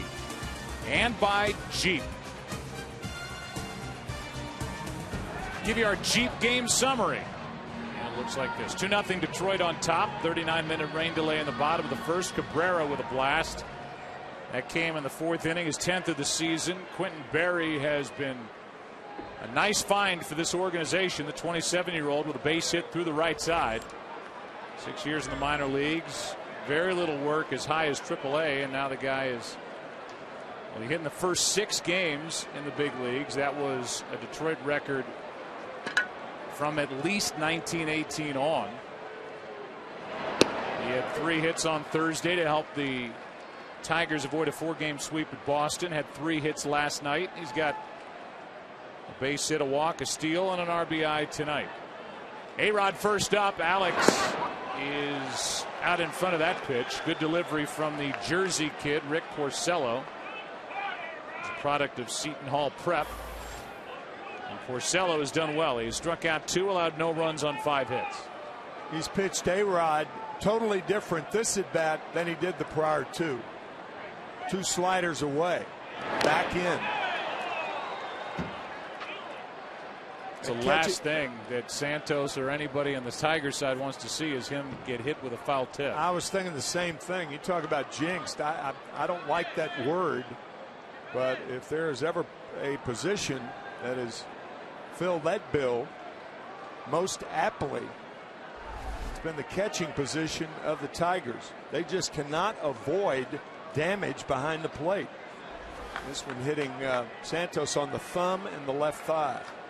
There's Alex Avila, the normal catcher. He is unavailable. Here is A-Rod off balance, pop up into center. He got the ball in the air, and Kenny Rosenthal, that's something he has struggled to do with regularity so far this season. That had a big problem from Joe, and that is the reason he is not hitting more home runs. Talked to Kevin Long before the game about it, and he said they made 2 adjustments recently. Had A-Rod get his body going forward more toward the pitcher, and also reduce the leg kick up and down, not so much backwards, which disrupts his timing. The Yankees measure the velocity of the ball off the bat, and they say A-Rod is hitting the ball hard. They think if he elevates, he'll hit the home run. Here's a pitch down and away to Cano. Elevates here on a hanging breaking ball. That's one of the problems when you have problems with that inside pitch when you're young. When you're young, you can make up for it with a quick bat occasionally. But when you get older and your hands slow down, it's much more difficult to handle that ball inside. And A-Rod's showing some of that this year. Here's a foul backing out of play off the bat of Cano, and the count 2-1. A-Rod turns 37 on July 27th.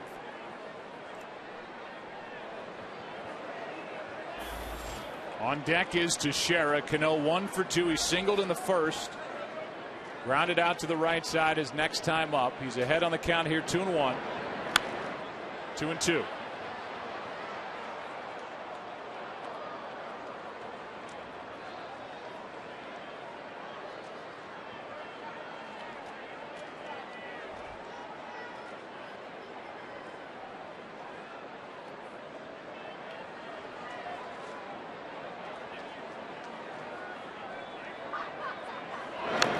That's a foul tip, and we'll keep the count 2-2. And we talked to Jim Leyland about Rick Porcello before today's game and said, how's he been? He said, inconsistent. Coming off a gritty performance, a no decision last Sunday in an eventual win over the Twins in Minnesota. That was his last time out. That happened on Sunday, so he's working on an extra day of rest, as is Hiroki Kuroda. He got out of that first inning, and he has been in control for the most part tonight.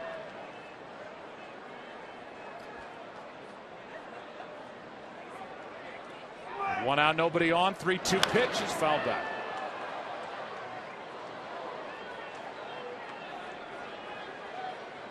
A lot of topics we could talk about going on around baseball as we're now into the month of June. Guys talked about it on our pregame from the MLB studios with the Johan Santana no-hitter last night over St. Louis. First in Mets franchise history. That's a 1-out walk.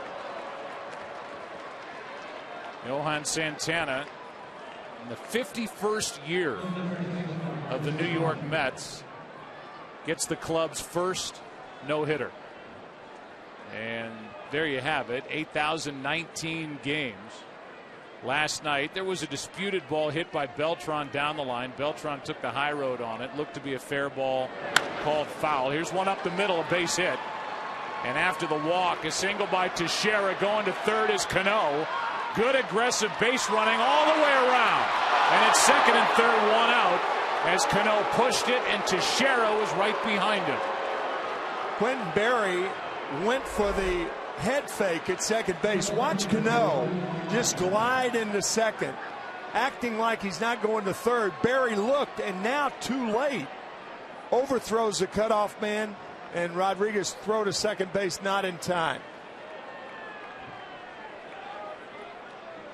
Didn't look like Cano was going to try it. He did. Now the overthrow allows Teixeira, the trail runner, to make it. And in a 2-0 game, that's important base running by a team that doesn't have a lot of team speed, especially with the injury to Gardner. And all of a sudden, Rick Porcello, who's been in charge, is a base hit away from a tie game if it's put in the right spot. Second and third, one out. And Ibanez will be the hitter. No Cope, the left-hander and former Yankee, gets loose. We were talking about that no-hitter. You were there for so many years with the Mets, and it's been said, but I mean, you saw the debut of Doc Gooden and those great pitchers in the mid-'80s. David Cone, Sid Fernandez. There's the ball that was hit by Beltran that took a chunk out of the white line. And then the catch by Mike Baxter in left. The final strikeout on that patented Santana changeup, and he had a no-hitter. Here's a run scoring on a ground ball to short off the bat of Ibanez, and it's a 2-1 game. Holding at second is Teixeira, and the base running by Cano leads directly to the first run of the night for New York. No doubt about it. Excellent base running. The importance of going first to third with one out. No outs, 2 outs, you don't try it because you don't want to make the first to third out at third base. You've heard that a lot of times, and it has to be drilled into Major League base runners. Ibanez gets an RBI on his 40th birthday. Now the tying run at second, 2 out for Nick Swisher. He takes over, but low ball 1.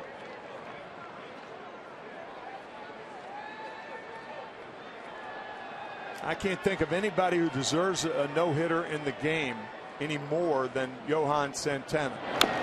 Working as hard as he's worked to get back after Tommy John surgery last year. I think it's a classic case where gallantry and talent meet elegance and class.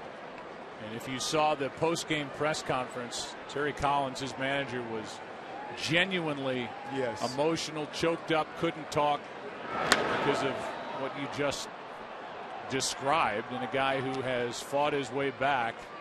His velocity isn't what it used to be, but his stuff is certainly very good, and that changeup is such an equalizer. And that was the pitch he got Freese to offer at to end the night. Runner at second, 2 out, and a 1-2 count. Swisher lays off ball 2. I think the Mets going into June, and we have the Mets next week against the Yankees at Yankee Stadium in New York. And nobody thought that these two teams would be about equal when they met the first time, or actually the second time, because their first game's June 8th, next Friday. But we have them next Saturday, and Mets surprising a lot of people. Swisher strikes out on a pitch down and in, and Nick Swisher tonight 0 for 3, but the Yankees are on the board. A 1-out walk, good base running by Cano. RBI Ibanez, 2-1 after 5.5.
And Joe Mauer is starting to get hot. 3 for 4 in this game, and that right there is third homer of the year.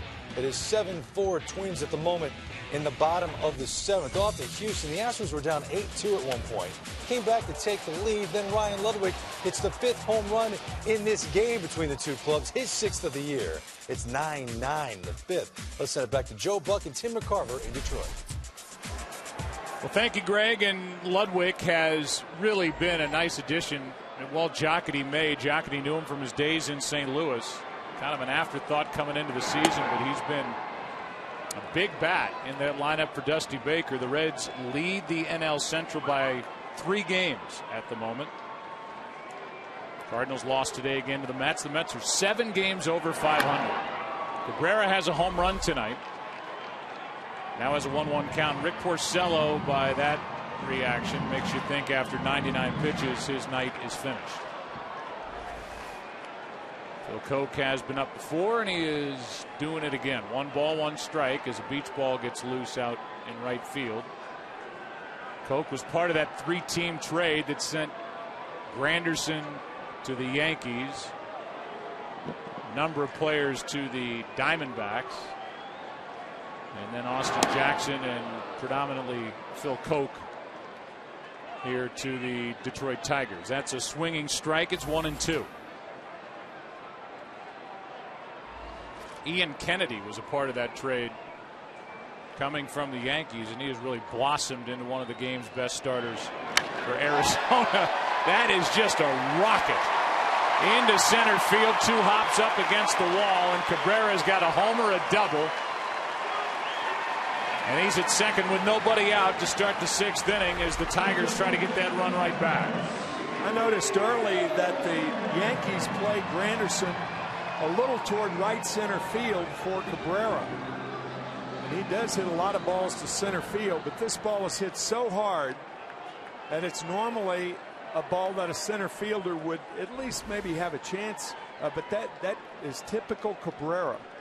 Right on the button with carry. Now Fielder, who has a double. 1 for 2 tonight. Kuroda finds the strike zone. And the bullpen still quiet for the Yankees.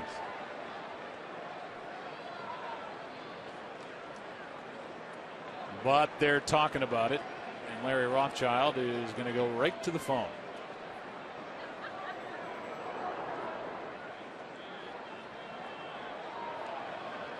And that was nearly a balk. Kuroda almost broke those hands after coming set before he stepped off. 0-1 the count. Fielder at the plate trying to help the Tigers tonight. Losers of 7 of their last 11. Lost 4 of 5 most recently, while the Yankees have won 7 of 9. That's blocked by Martin. Throw down to third, and Cabrera's out. Don't make the first or third out at third base. He hesitated. Martin found it, and he takes care of Cabrera trying to get to third, and that's out number 1. Cabrera hesitated, but Martin didn't. When he found it, a tracer to third gets Cabrera. That's a big out here in the 6th inning in a 1-run game. Over 44,000 witnessed that with a run producer and Prince Fielder at the plate. And the count is 1-1. We're saying this is the 9th largest crowd in the history of this park. The Tigers started playing in 2000, so the 13th season, and Martin got Cabrera at third in a clear-cut call by the third base umpire and the crew chief, Jerry Lane. Here's a 1-2 to Fielder. 2-2. We'll keep an eye on him when he goes back out for defense, but it looked to me that Cabrera was limping when he went in the dugout.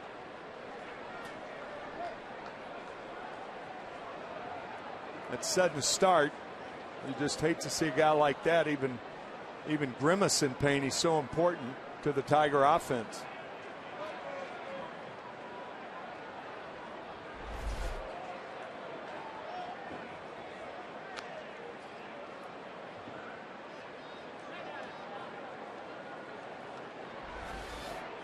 Two and two the count. Base is empty now, 1 out.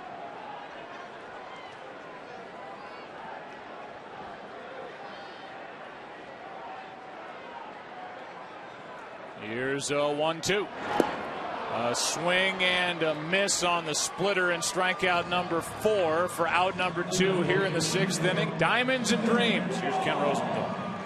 As part of Chevrolet's Diamonds and Dreams Youth Field Makeover program, Chevrolet employees recently started a field makeover right in their own backyard at Jane Field in the city of Detroit. The Jane Field project is just one of the many field makeovers Chevy has completed since 2010. Enter your community for a youth field makeover at ChevyBaseball.com. Thank you, Ken. A swinging strike for the first pitch to Delman Young, who's 0 for 2 on the night. Base is empty, 2 out. The Yankees in the 7th will have Chavez, Martin, and Jeter. 8, 9, and 1. That's A-Rod. That's a fair ball. Long throw. He's not in time. And an infield hit for Delman Young. Rodriguez did all he could, and Young hustling gets an infield hit. Good play and a long throw by A-Rod, and that was by design, keeping the ball down. One hopper to Teixeira, the stretch, not in time. Good call by Hunter Wintelstead. But you see how important that was, the play at third base to cut down Cabrera.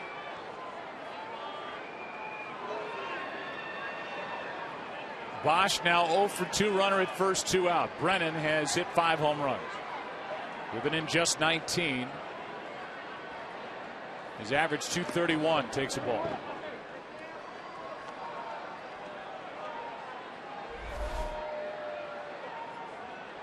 Frustration by Cabrera. Thankfully for the Tigers, he went at that water cooler with his forearm and not his hand. 1-0 the count. Runner at first, 2 out. Bosch trying to pop one here in the 6th. And he lines one into right at Swisher, and the inning is over. Tigers lose a man on the bases, strand their 4th of the night. 2-1 game. Tigers on top after 6. Back after this from your local Fox station.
Is presented by Budweiser on a cool, beautiful night in Detroit. Good game, 2-1. Into the 7th inning we go.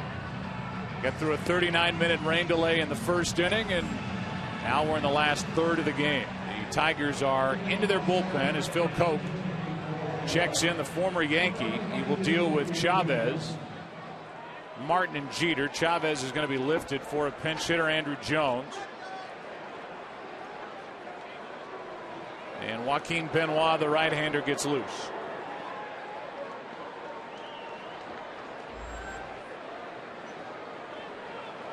Chavez leaves the game 2 for 2. Here's Andrew Jones, who's been good against lefties. 5 homers, 11 RBIs on the season. His average at 225, and he starts the 7th.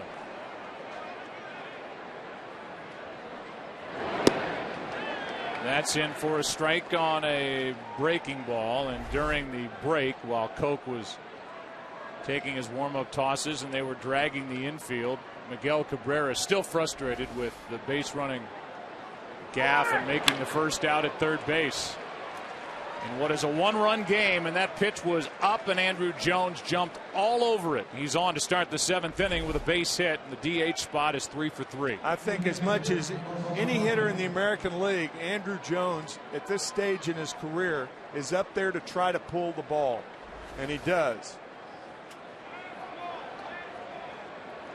Batter now is the number 9 man, Russell Martin, and we'll see how the Yankees want to play it. 1-run game, Yankees on the road. Cabrera is even with the bag at third in case the Yankees want to bunt. On the road, they'll let Martin swing, and he takes a strike over the inside corner. On deck is Jeter, who's 0 for 3, then Granderson, who came to the Yankees with a reputation of not being able to handle left-handed pitching, and that has not been the case since the tail end of last year on. There's a floating base hit into left field, and the first 2 are on for the Yankees in the 7th.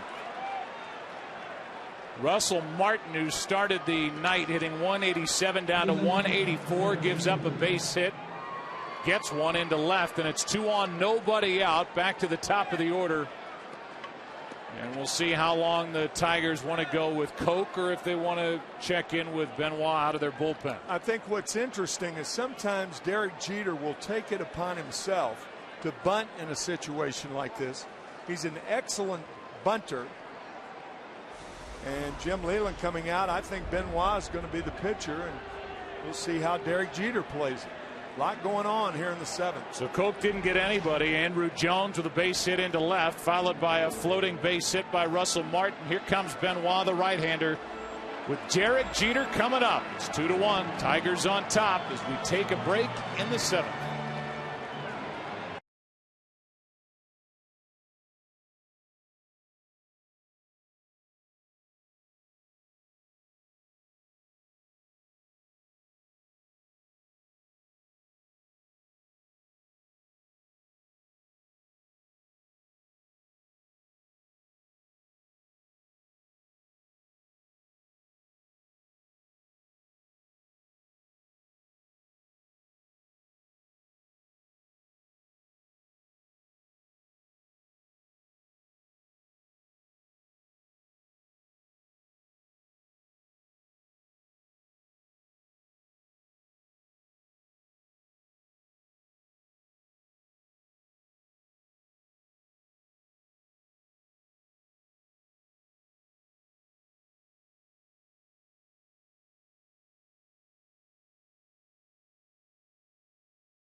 baseball night in America on Fox. It's the Tigers and the Yankees. Frustration for Miguel Cabrera, although he does have a double and a mammoth home run. The Yankees down by a run have put their first two on here in the seventh, and will deal with Joaquin Benoit, the right-hander, who gets a lot of work out of this bullpen for Jim Leyland. I think Prince Fielder at first base is looking for a bunt of some kind. The thing is, when you come in on the right side of the infield against Jeter, that's where he hits most of his balls. So I think that weakens the defense unless Fielder is back about 3 steps. Good numbers for Benoit against Jeter in previous matchups. 2 on, nobody out. 2-1 Tigers here in the 7th. That's inside, and Santos thought about throwing behind the runner Andrew Jones, but did not get rid of it. Jeter did attempt to bunt, pulls it back in time as that pitch was inside.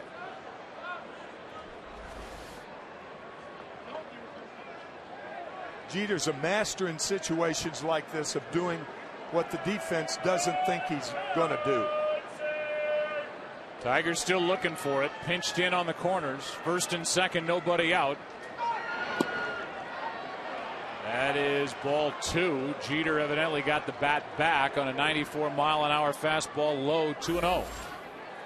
I think you swing away right here. I think you play into the defense if you're going to bunt.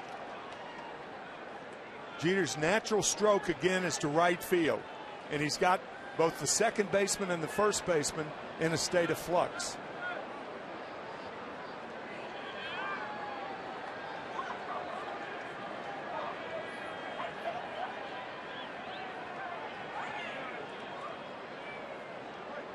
Here is a spin and a look back at second instead of a pitch to the guy who's number 14 all time on Major League Baseball's hit list. 24 hits away from passing number 13, Cal Ripken Jr. 3,161 hits. 0 for 3 tonight. Here comes a 2-0. And the bunt to Benoit, his only play to first, out there, and that wasn't routine. Runners advance to second and third, 1 away. Give you now our Just for Men Auto Stop foolproof stat. And we look at the Yankees numbers with the bases loaded. They led baseball in 2010, third in baseball last year. They were so low at 151, 28th in Major League Baseball last night before Curtis Granderson hit a grand slam. He's coming to the plate right now, and just as the Yankees can count on Curtis, you can count on Just for Men Auto Stop for foolproof results. Out to the mound is the pitching coach Jeff Jones. Second and third, 1 out. And an interesting situation here with first base open, right-hander on the mound. Granderson hot, Alex Rodriguez not on deck. They can be careful with Granderson if they wish. A-Rod 1 for 9 this year with the bases loaded. I'd walk him. I'd take my chances with Rodriguez. Granderson's too dangerous. He's 1 for 3 tonight. Granderson, that was a bunt hit. He's tied for second in the American League at the start of the day with his 17 home runs. You can't pitch around a guy with first base open in this situation because you've got a runner at third. You try that splitter in the dirt, it scoots by the catcher, you got a tie game. Strike 1 came right after him. When you say pitch around, you're talking about fishing around the zone, not in it, instead of an intentional walk. Yeah, it's a big difference in when you pitch around a guy with a runner at second and runners at second and third. You have a guy in scoring position at third base, less than 2 outs. You don't want to throw anything in the dirt. You can afford to do that with a guy at second. So tying run at third, go ahead run at second, 1 out. The 0-1 pitch from Benoit. Popped up. Foul ball. Back is Santos. He is just out of room. And the count 0-2. And a bad break for a Tigers team 4 games under 500 as that ball just kept drifting.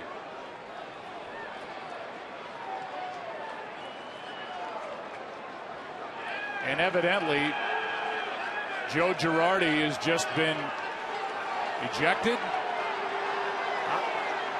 I don't know what happened. Now he has. Girardi slams his hat to the ground. Said something about "you made a mistake" to Bob Davidson, who has been suspended this year for a game for a run-in he had with Charlie Manuel earlier in the year. And so whatever happened on that foul ball that came very close to where Girardi was standing past the on-deck circle, we'll have to try and maybe get Ken Rosenthal on what happened. But somebody was ejected. It wasn't Girardi. That's Kevin Long, the hitting coach. Then Girardi came out and Girardi got ejected. You know what? Kevin Long may have been arguing about that first pitch to Curtis Granderson. And now he's taking it clearly taking up. I think they ejected Long initially. Yeah. And then when Girardi went out to argue, they, meaning Bob Davidson, ejected Joe also.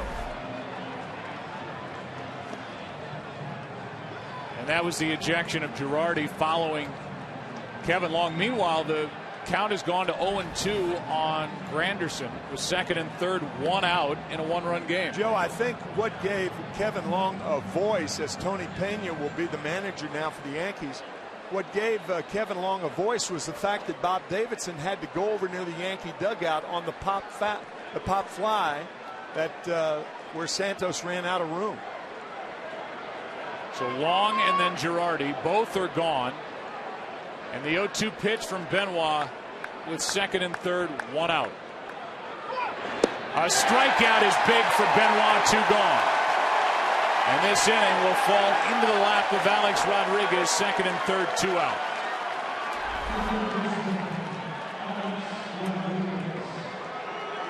Three straight splitters from Benoit. They were nasty to get Granderson. Now it's Rodriguez who could come up with one of his bigger hits of the young season if he could deliver right here and put the Yankees on top with two out. Came in hitting 180 with runners in scoring position. He's driven in 21 runs on the season. Homered last night. Strike one. 95 from Benoit, who came in with two on and nobody out.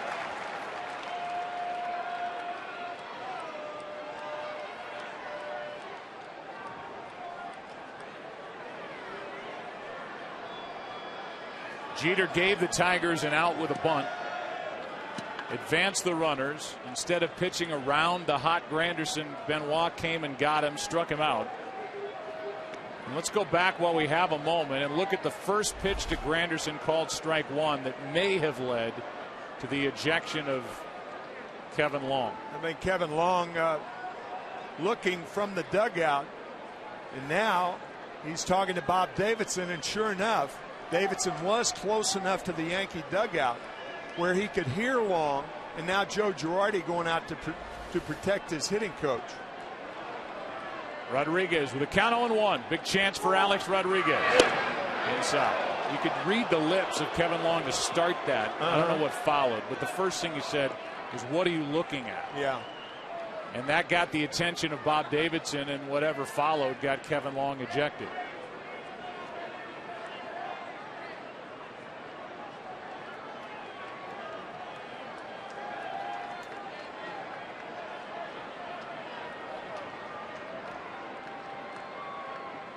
The count 1-1. Rodriguez trying to deliver for the Yankees, and time is called. And Benoit threw it like a scene out of Major League.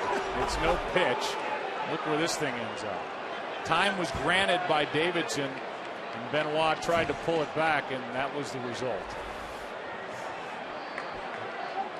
Little levity's good for the soul. Meanwhile, on the heels of the ejection of Kevin Long and Joe Girardi, the Tigers are coming off a 4-6 trip. Where 6 times on the trip, either Jim Leland or a coach was ejected by an umpire. Yeah. And with good reason. Leland and his coaches had good reason on that 4-6 trip to let the umpires hear it. It was Gene Lamont His longtime confidant and third base coach. 1-1 pitch.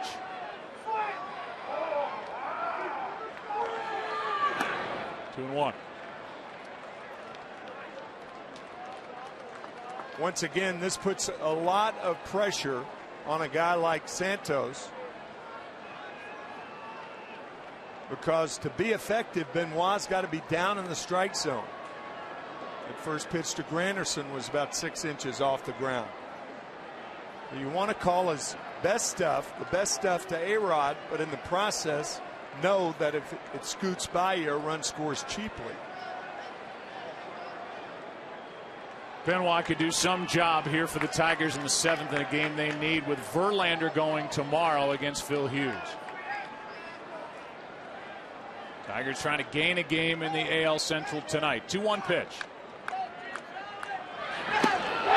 Down and away, 2-2.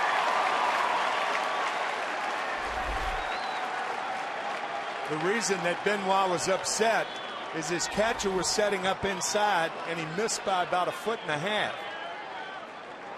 They did get the swing and the miss, and he was off target with that fastball.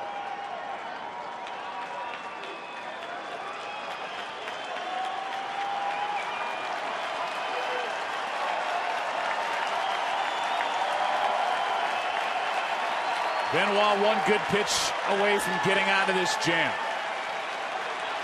Alex Rodriguez is one good swing away from delivering for the Yankees.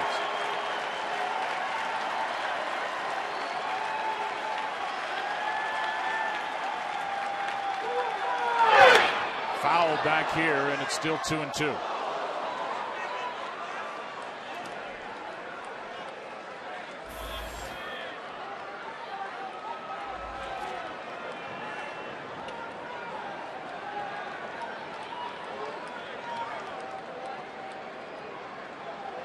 Tigers missed a chance in the bottom of the 6th when they lost Cabrera on the bases. The Yankees put the first 2 on here in the 7th. So far haven't done anything with the chance. It's been a problem for the Yankees this season. 0 for 6 tonight with runners in scoring position.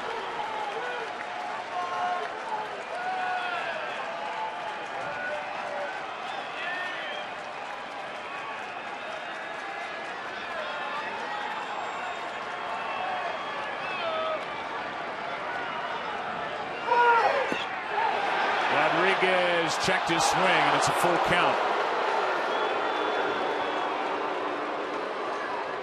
That was a terrific splitter to Rodriguez, and he did not go around. Great bat control by A-Rod.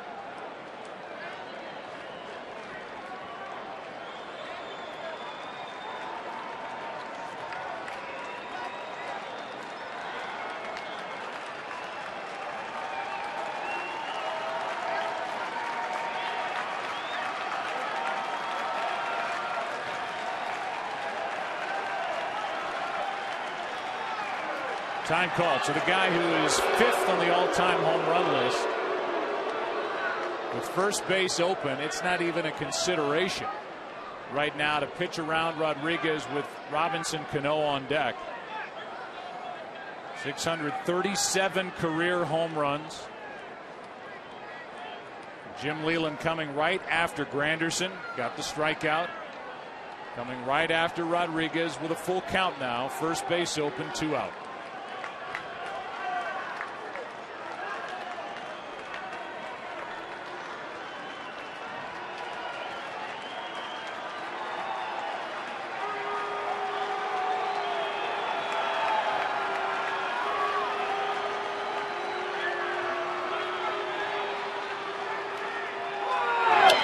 Reaching for it, he popped him up.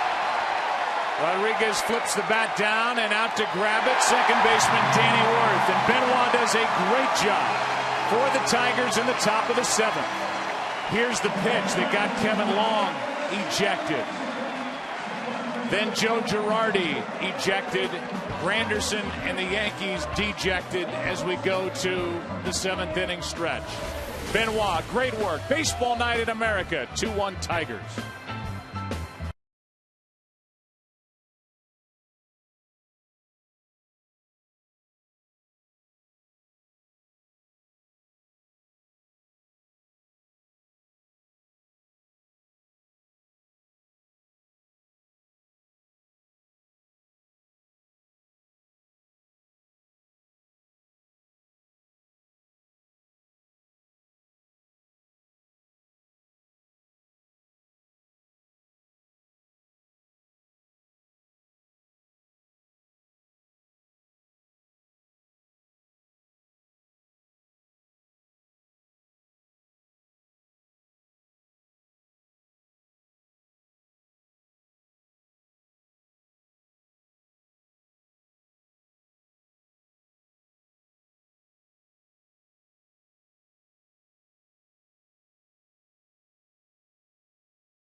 Wiser is sponsored by Taco Bell. Sometimes you've got to live Moss. And by the 2012 Ford F-150, built Ford tough. Good game here in Detroit as we go to the bottom of the 7th inning, and Hiroki Kuroda will try to go at least one more.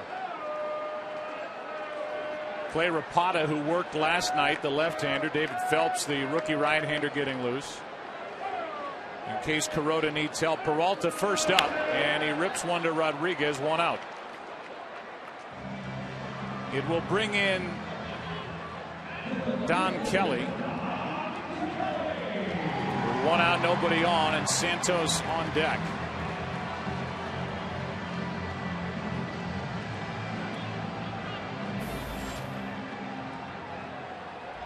Kuroda turning in another strong performance. The Yankees in the 8th inning with Pena and Rothschild left coaching wise, along with the two base coaches.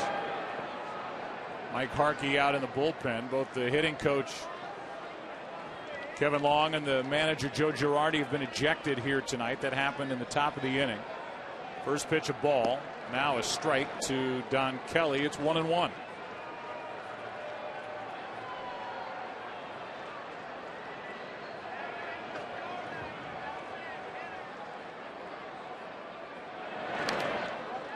Tap foul by Kelly, strike 2. Octavio Dotel, the right-hander, who is so useful in whatever bullpen he's been a part of. 13th major league team and his 13th good job. So consistent throughout his career. It started with the Mets. Been a closer, been a good setup man. He can do just about anything out of a bullpen. And he's still got good velocity. 1-2 pitch is in the dirt. Count 2-2. Now the left-hander Bilo joins Dotel. So you got 4 guys warming up. A lefty and a righty in each bullpen. Good intense game here on the 2nd of June. 2-1 Tigers. Bottom of the 7th. With one out, 2-2 pitch has popped up. Left side, playable for Rodriguez. 2 up. Don Kelly fouls out. He was the better one tonight with a catch he made in left, taking a home run away from Teixeira back in the 4th. It's brought to you by Mazda. Better, stronger, smarter. Difference in the ball game. He is 1 for 3 swinging the bat tonight after fouling out. Kuroda is 1 out away from going 7 strong here tonight. Here's Santos, 1 for 1 with a sacrifice, now 1 for 2 as Rodriguez throws it across, and Teixeira saved an error and may have had his right foot stepped on. Yeah. So Teixeira due up second for the Yankees in the 8th. As long as everything checks out with those feet. 2-1, Tigers on top.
Next Saturday on Fox, you see the Mets, you see the Indians second place in the AL Central. The Marlins had an unbelievable May, 21-8. The Dodgers first place in the NL West. That's Ethier. They missed Matt Kemp. And that all starts next Saturday at 7 Eastern, 4 Pacific, only on Fox. Check local listings for the game and start time in your area. We will be at Yankee Stadium for David Wright and the Mets, Derek Jeter and the Yankees. Wright hitting .369. Mets are 7 games over 500. Derek Jeter, you know what he's doing, leading the American League in hits. And the Yankees come into tonight's game 1 out in the AL East as Octavio Dotel takes over for the Tigers here in the 8th inning. He will deal with Cano, Teixeira, Ibanez. Not an easy inning, and Dotel will try to protect a 1-run lead. If he needs help, Jose Valverde is getting ready. Had a bad back, missed 9 games, worked on some mechanics as well. And so he's getting loose. 7 for 7 Valverde is in save chances against the Yankees in his career. We had a look at some of the unexpected stars. We talked about Melky Cabrera with the Giants, who'd be the starter on the All-Star team if it were next week.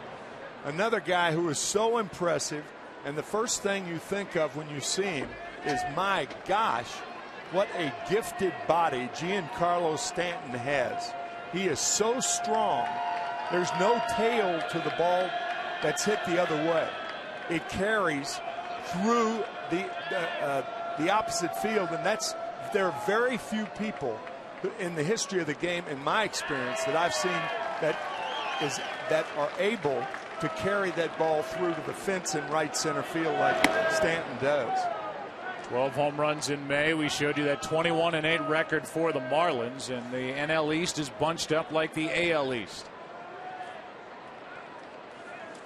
Marlins won again today. Miami 30-23.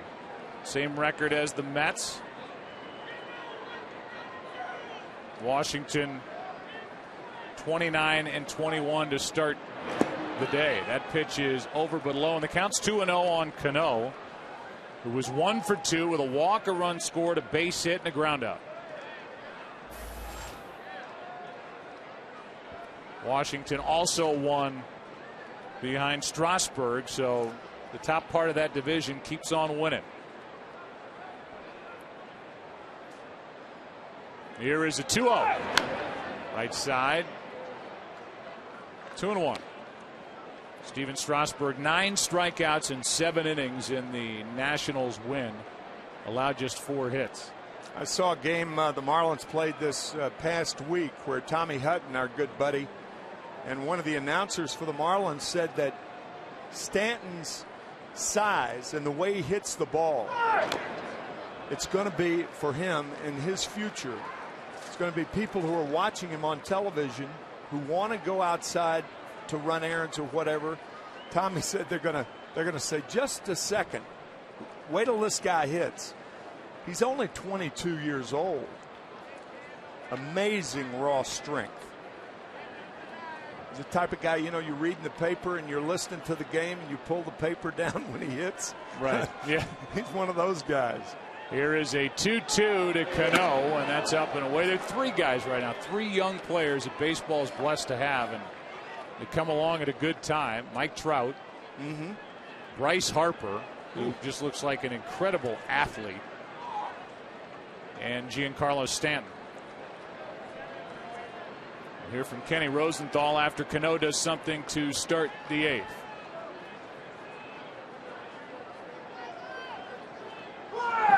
Ground ball to the shortstop, right at Peralta. 1 out in the 8th inning. And as we welcome you inside our broadcast booth, we are going to go to Ken Rosenthal in just a second. But as we play here on June 2nd, I'm Joe, that's Tim. This does not have the feel of a game in early June. No, not quite a postseason game, but there's a different type of tension to this game that you don't find, that we haven't found up to now. Yeah. I mean, you could feel it with the crowd. You could feel it in that 7th inning. We saw 2 coaches from the Yankees, a coach and a manager, ejected. So a great opportunity for New York go by the boards after putting their first 2 on last inning.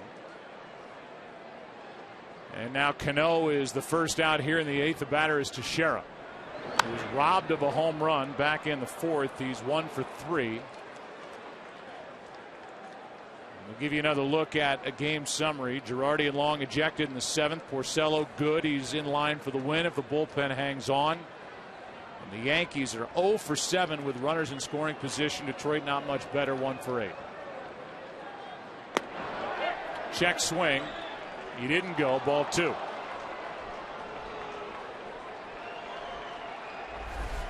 And here's the difference in the game right now. Literally taking a home run away from the guy at the plate. Don Kelly in left robbed Teixeira in the 4th.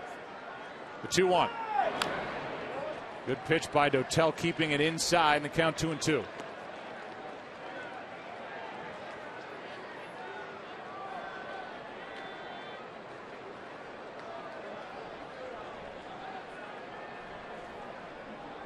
Corey Wade, who's been so good out of the pen for the Yankees this season, getting loose. Kuroda's worked the first 7. That's way outside. A full count. That's a problem in a 1-run ball game in the latter innings when you have to pitch a guy like Teixeira inside. If you miss inside, it's a home run. You miss away, it's a single.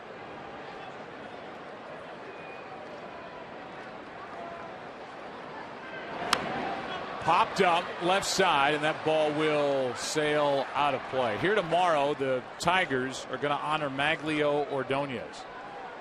He will officially retire tomorrow as a Tiger. 294 career home runs, 16-year career, and as a young player with the White Sox, before the injuries set in, he was a 5-tool guy. He could run. He is a former batting champ. 2007 hit .363. Sent the Tigers to the World Series with a home run and a sweep over the Athletics in 2006 in the bottom of the 9th off Houston Street. And it looked a lot like this. Down and in. That sent the Tigers to the World Series in a matchup with Jim Leland, that's Polanco, and the Tigers against Leland's good buddy La Russa and the Cardinals. So that'll be a nice day tomorrow before Verlander pitches against Phil Hughes. That's a 1-out walk. Tying run is on. Let's talk fan cave. 1 on, 1 out. Last week, Jeff Francoeur became the latest star to stop by the MLB fan cave. Francoeur was serenaded. He's a baseball player by the name of Francoeur. They call him Frenchie. That's cave dweller Ricky Mast. Someone to hustle, then he is the guy that you will call. Is that right? I like your choice of words. Serenaded. I guess that was a serenade. 1 on, 1 out. The batter is Ibanez. Breaking ball is low. You can watch MLB Fan Cave player videos and stay up to date on the latest cave happenings by visiting MLBFancave.com. Follow at MLB Fan Cave on Twitter and like it on Facebook. Tying run at first, 1 out. Ibanez has hit 9 Yankee home runs.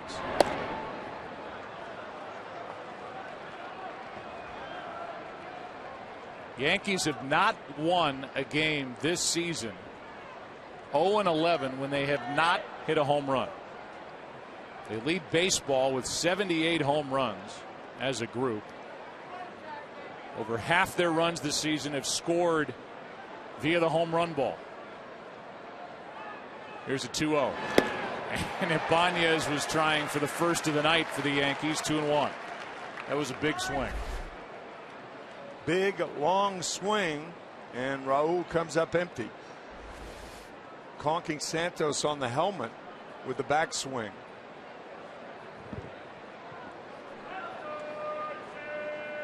Here comes a 2-1. Ibanez fouls it back. 2-2. On deck is the switch hitting Nick Swisher. And that guy's lurking in case something happens here for the Yankees to present an easier scoring chance. Jose Valverde.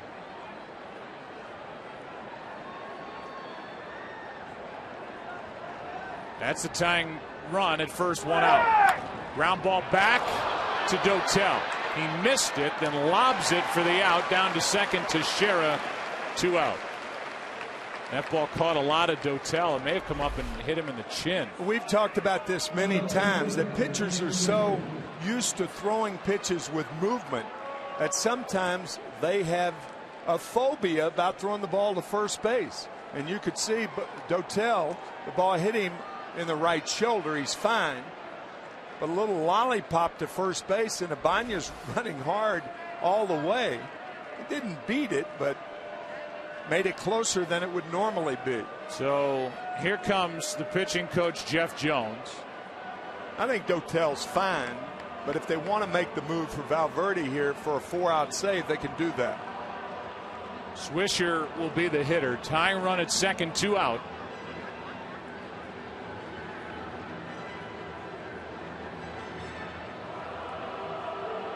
Valverde is set to go. He is.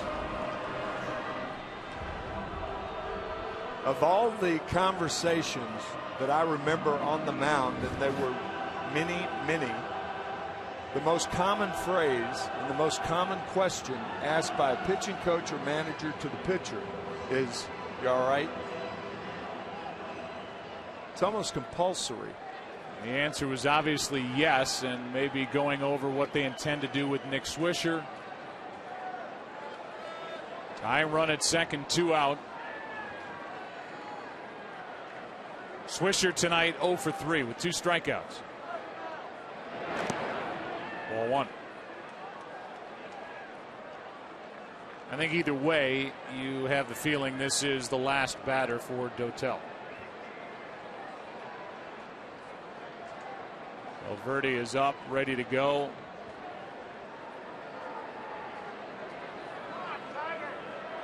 Here comes a 1-0.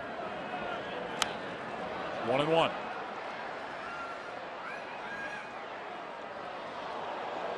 Phil Koch relieved Porcello after 6. Didn't get a man out.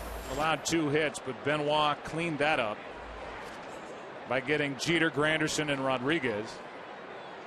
Now a 1-out walk to Teixeira. 2 out in the inning, and it's up to Swisher, who has struggled of late. Right around the 200 mark since May 8th. That's a foul ball as it caught his foot or ankle on its way back out of the batter's box. 1-2. Maybe the left knee. Yeah, hit him on the left knee. That's tough to do, because most hitters hit the ball out in front, and to hit it that much deeper in the strike zone is very unusual, unless the hitter was fooled on the pitch.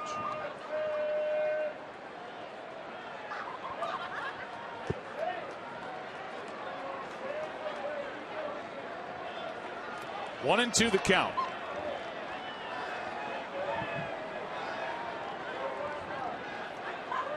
The Yankees this season, when nobody's on or out, they're 4th best in the big leagues, hitting .290.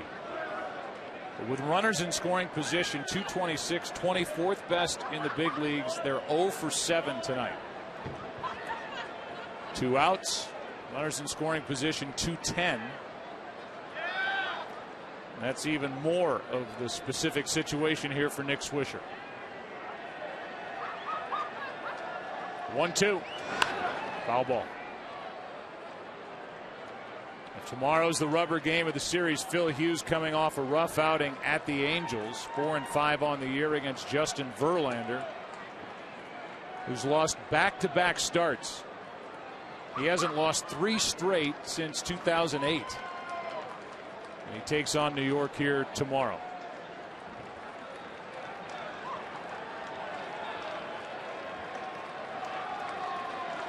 Here's a 1-2. Swisher into right field, a base hit. That will bring Teixeira to the plate, and this game is tied. A 2-out RBI base hit by Nick Swisher has tied this game at 2. Nick Swisher waiting for something up in the strike zone, and he got it. A real hanger from Dotel. And hammers the hanger to right center field. And now going back to what I said before, now that it's a tie game, Right. You can't afford to use Valverde. Forget Valverde. As Swisher has tied this game on that contact right there. Andrew Jones takes upstairs for ball one. If the save situation were still there, I believe Valverde would be in. It isn't. It's a tie game, and the Tigers have a very short bullpen here tonight.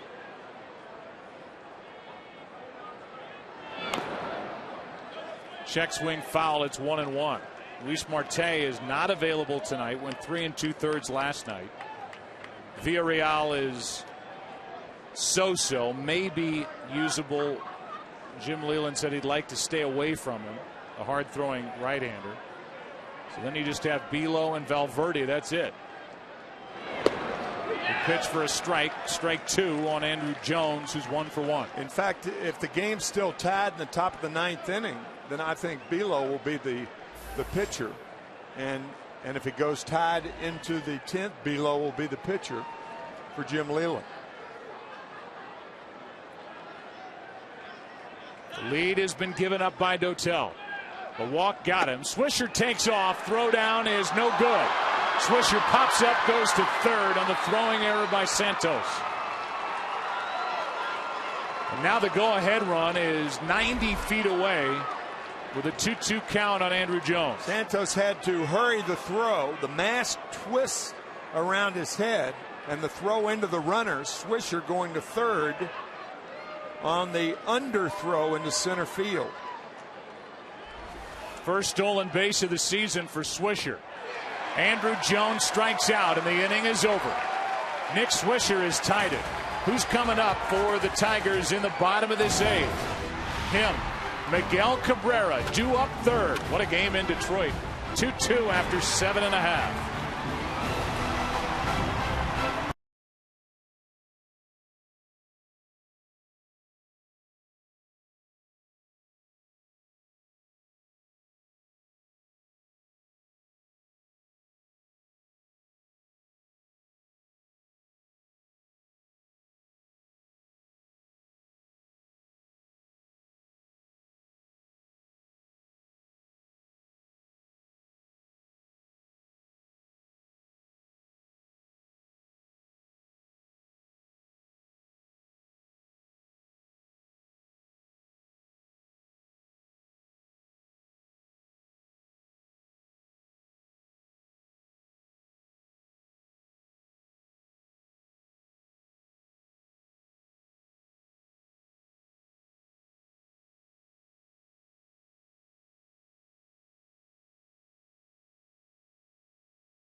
Ray is over.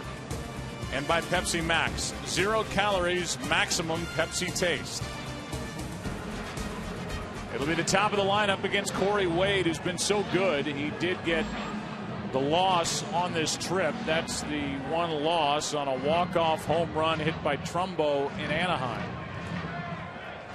But he's been good out of the pen for Joe Girardi. Tony Pena right now the acting manager for the ejected Joe Girardi. And Wade is first out of the pen with Boone Logan, the left-hander, getting loose in a tie game, bottom of the eighth. If that bottom of the scroll didn't get your attention, how about 3 walks and 25 strikeouts? That's an extraordinary ratio for any reliever. Barry a hit and a walk tonight. Quinton waits on the pitch and fouls it. Strike one. Corey Wade is not a guy that's going to blow you away on the radar gun, but he mixes his pitches. The velocity keeps hitters off balance. Danny Worth on deck. And then Cabrera. The 0-1. A ball and a strike from Wade, who worked in last night's game. He's been busy. For Kuroda, 7 innings, 2 runs, 7 hits, 1 walk, 4 strikeouts, a wild pitch, and a home run allowed. Right side for Cano. Tough hop. Good play. 1 out.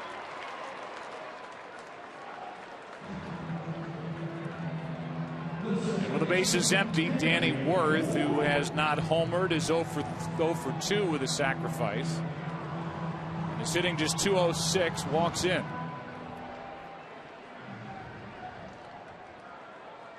And Cabrera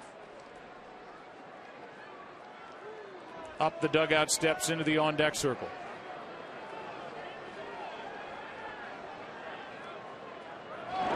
Strike one from Corey Wade.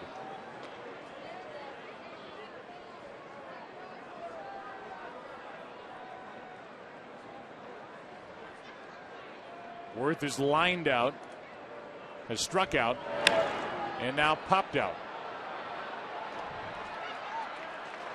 2 down. And the batter will be Miguel Cabrera. Let's look at his night. Fouled out his first time up, and then ripped a home run into center. Burger King smooth plays of the game. Then he hit a double. Was at second with nobody out. The ball trickles away from Russell Martin, and he tries to take third. He's thrown out for the first out. His frustration back in the 6th. I think if I'm Corey Wade in this situation, I try to make Miguel Cabrera hit a ball if he's going to hit anything. Expand the plate on him. Make every pitch like it's an 0-2 or a 1-2 pitch. 1 ball, 1 strike.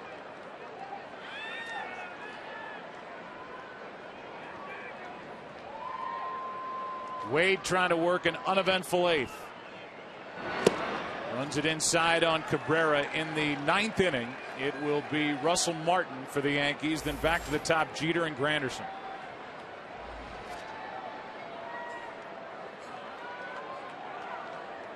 Neither starter will get a decision here tonight. Fly ball into center. Will it carry? Back at the wall. Cabrera. What a night. Miguel Cabrera puts Detroit back on top. 3-2 in the 8th.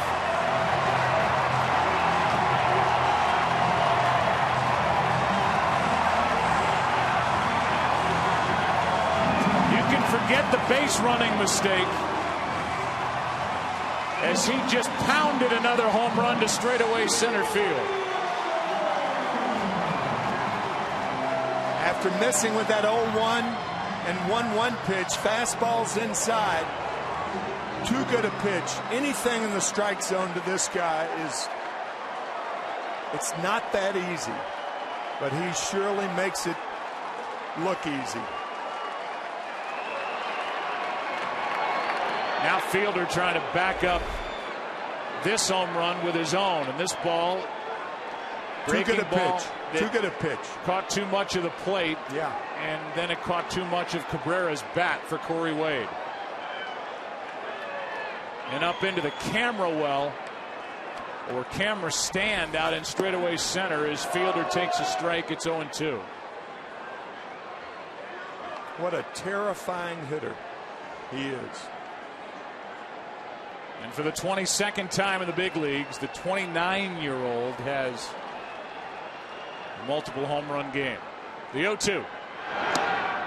Ball 1. Coming into this game, Miguel Cabrera had 13 go-ahead RBIs, tied with Josh Hamilton. Well, he's ahead of Josh by 1 now. It'll be up to Valverde now to try and get a win the Tigers need. Right side. And that will send us into the ninth as Teixeira takes it to first. Miguel Cabrera, the star tonight. He can swing it. He has a double and 2 home runs. 3-2 Tigers after 8.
Is the closer for the Tigers.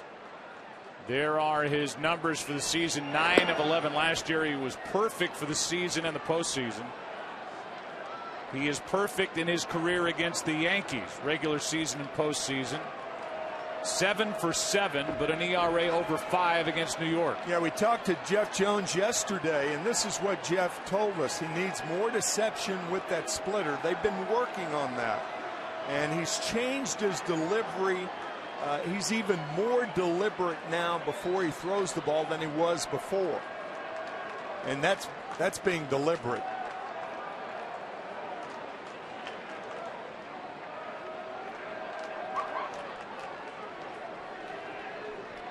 First up is Russell Martin.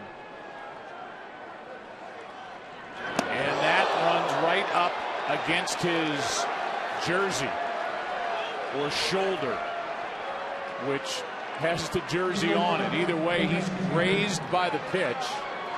Valverde asked. The catcher didn't, and it went right off the shoulder into the glove of Omir Santos, and we'll have a pinch runner. Dwayne Wise will come off the bench and run for Russell Martin. That's the tying run. So he's hit by the pitch. Of all things, I'm sure Jeff Jones did not foresee that. First pitch hitting Russell Martin, and now Jeter's up there, and he may have bunted first and second. Nobody out his last time up, but he's not bunting here. And this is the perfect combination to run against. Absolutely. For Dwayne Wise. You'd hit and run. So slow to the plate. Yeah, I mean, and American League teams take advantage of that. I mean, you can hit and run with Jeter. You can send the runner. A lot of things open for Tony Pena right here. It's Jeter now. Granderson next, then Alex Rodriguez. First pitch is up and in, ball 193 from Valverde. We'll see if the Yankees want to do any running as Rob Thompson, the third base coach, goes through the signs over in his coaching box. Now it becomes chancy to run because Valverde hasn't thrown a strike yet. He hits Martin with a high fastball. First pitch to Jeter was a high fastball. Tying run at first, nobody out, ninth inning.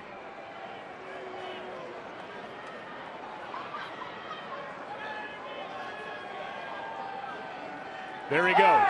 Pitch is in the same spot, throw down too late. And the stolen base puts the tying run at second with nobody out and a 2-0 count on Jeter. That's why Wise was in there. Jeter taking the high fastball. And the throw late. Second steal for Wise coming off the bench on a chilly night, but he had enough to get down to second on the combination of Valverde and Santos.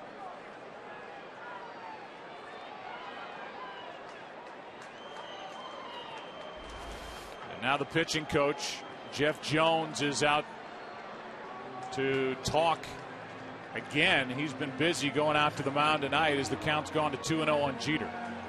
Tell you, that sequence to Miguel Cabrera in the 8th inning is very important because he missed the first pitch, fouling it back. And then Corey Wade came inside with a fastball, and you got the feeling he was going to throw all balls. And I'm sure Corey's thinking, well, I should have. It's the only time in the now 13-year history of this ballpark that the same guy has hit 2 home runs in a game to center field. Wow. In this park. In the same game. And I mean, you talk about neither one was cheap. Either one was terrifying. Yeah, it was terrifying, and neither one was close to being playable. Tying run at second, nobody out, and a 2-0 count on Jeter. He shows bunt. Valverde can't throw a strike. He hasn't been close yet. I think what you do here, 3-0, 3-1 maybe, is take a pitch. You got to make sure he throws a strike. He's thrown 4 consecutive balls out of the strike zone to open the 9th inning.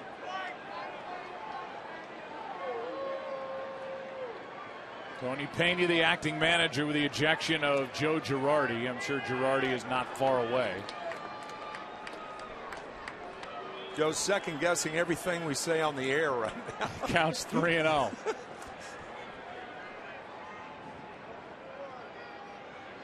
Three-2 Tigers in the 9th, showing bunt and a strike. Jeter didn't like the call. Showed bunt, but I think he was just taking. And he thought that ball was up. Yeah, it's uncharacteristic for Derek Jeter to take a 3-1 pitch of any kind. That was a high fastball that Valverde got from home plate umpire Bob Davidson. So the count's 3-1.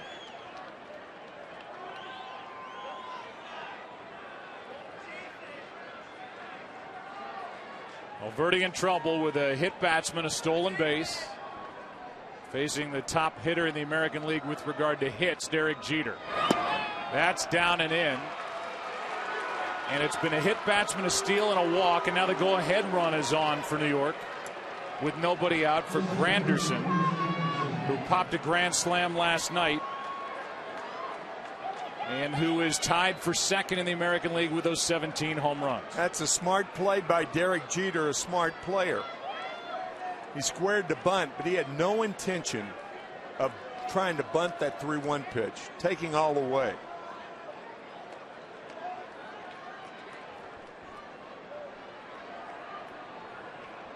Granderson tonight, a bunt, single, a steal. He's 1 for 4.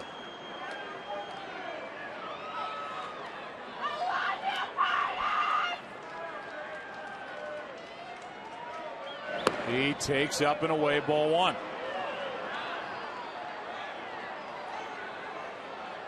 Last year, Valverde during the regular season converted all 49 of his save opportunities, then was perfect in the postseason. And Dwayne Bilo, the left-hander, who's already been up once, is up again. I think he's warming up for Robinson Cano, who's 2 hitters away. So Valverde was out with a bad back, did not go on the DL. Worked on his mechanics, and he's been behind every hitter. Big out. That is a big out as Granderson flies one into center. Caught for out number 1 by Berry, and the runners hold at first and second.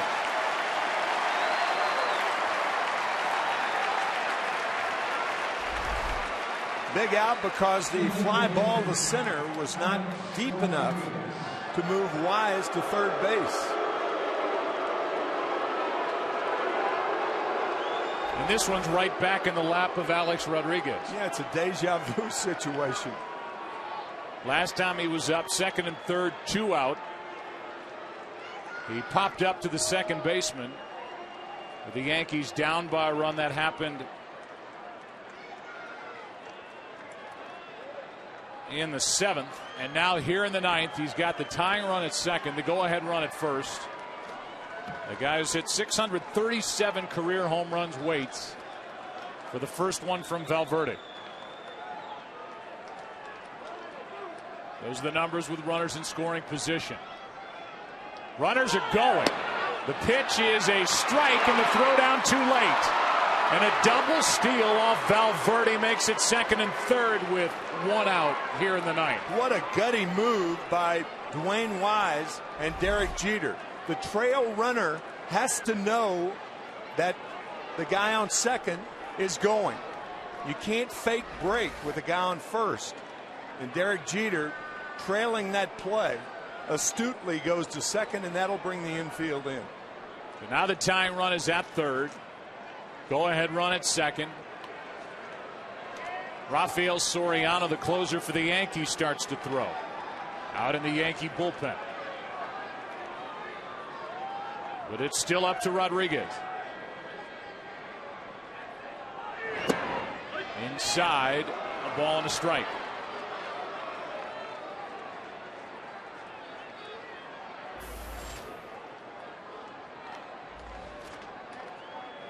On deck, Cano, then the switch hitter Teixeira, and the bullpen is Bilo. And in a lot of trouble because of his wild streak that he's brought with him out of the bullpen is Valverde.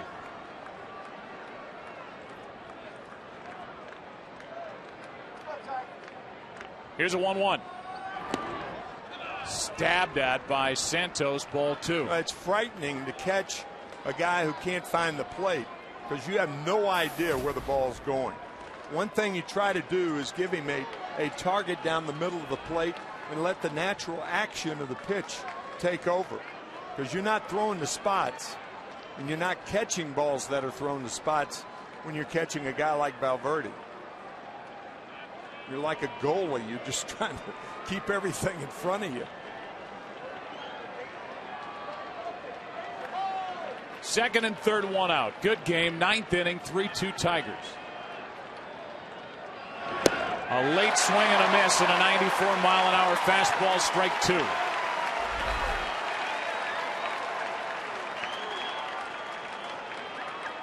Perfect spot to A-Rod.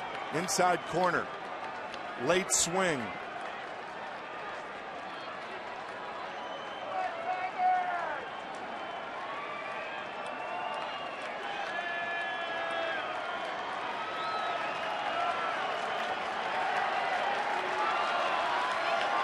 There's the tying run. There's the go-ahead run with 1 out in the 9th.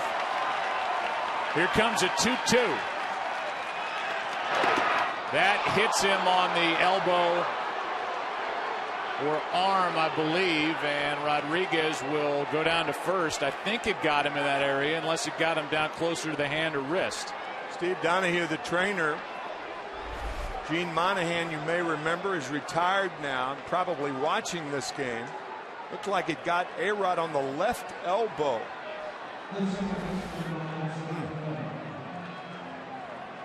Got him right on that pad. Yeah.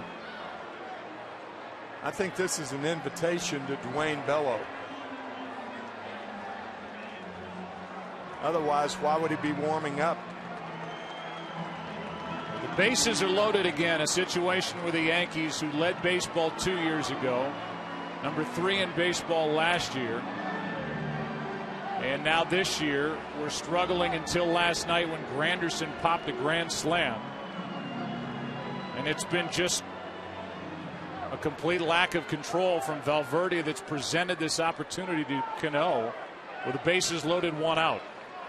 2 walks, rather 1 walk and 2 hit batsmen. Well, that puts the infield in double play depth. Probably play halfway, a little cheating in case Cano tops one. What an ideal hitting situation this is for a great hitter. And another bases loaded situation for the Yankees. It's uncanny. Cano came into tonight hitting .323 since May 6th.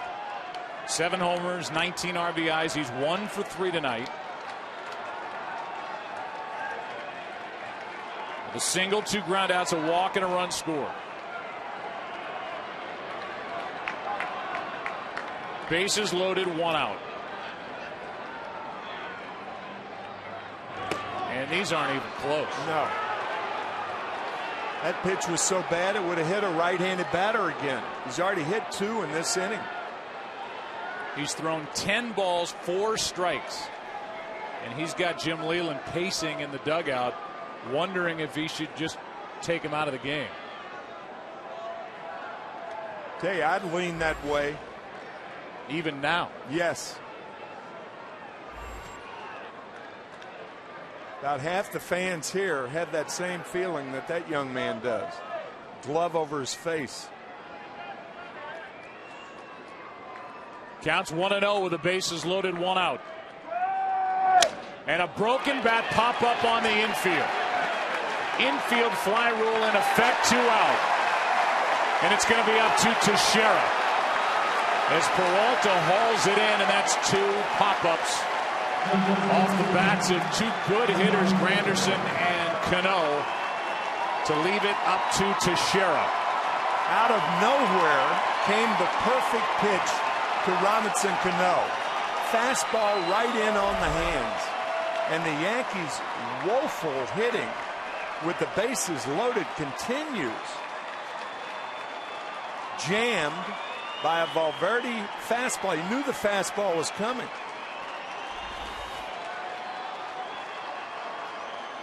There are those numbers again with the bases loaded. It's been a problem.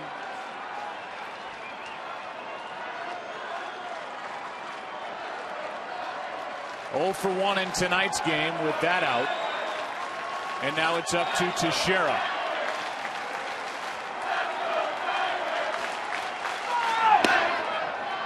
Santos stood up to catch that ball a bit high, 1-0.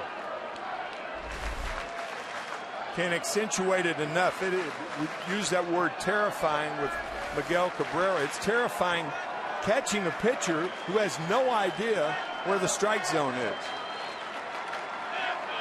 Teixeira trying to bail the Yankees out of this situation where they have had opportunity,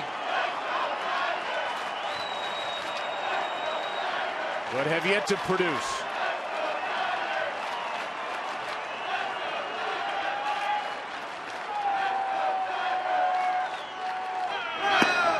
Ball 2.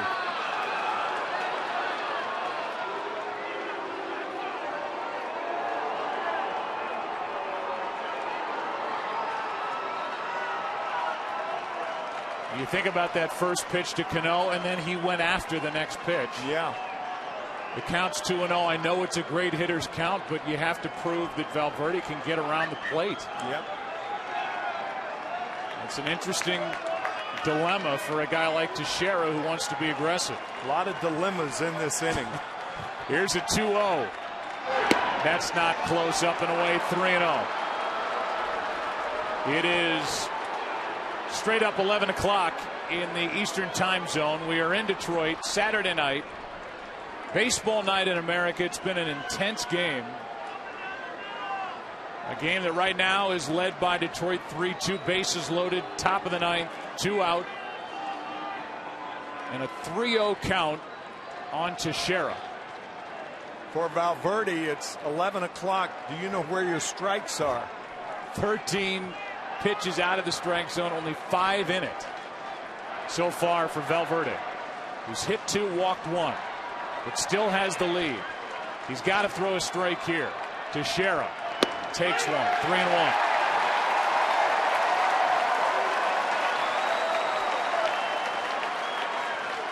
This is the definition of a white knuckle save for Valverde and the Tigers. And in particular, Jim Leland, who's sweating it out on a cool night in Detroit in the Tiger dugout. Teixeira, a late swing and a foul. Now it's a full count, and this thing has been pushed as far as it can be pushed. The runners will go on a 3-2 from Valverde.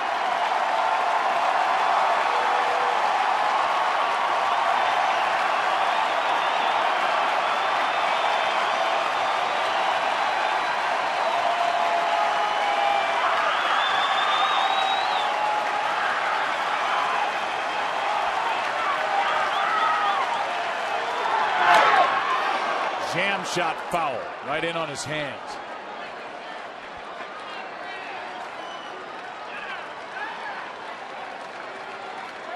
Valverde will try to get him to chase. The problem is the pitches that have been out of the strike zone have been so far out of the strike zone they're not even tempted. Yeah, they're not chaseable.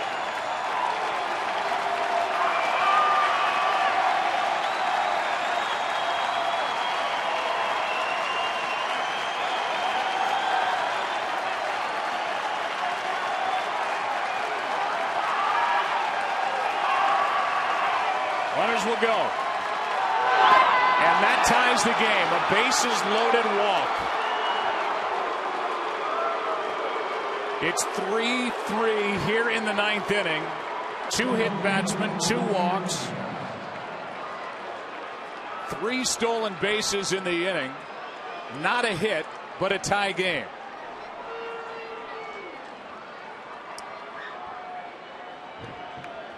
Well, you kind of understand Jim Leland's thinking that he's going to need Valverde long term, but it's awfully tough to stick with him this long with Bello ready, in the left-hander ready in the bullpen. Now it's Jeter, the lead runner at third. He's the go-ahead run with 2 out. Ibanez on his 40th birthday takes a 95-mile-per-hour pitch inside for ball 1.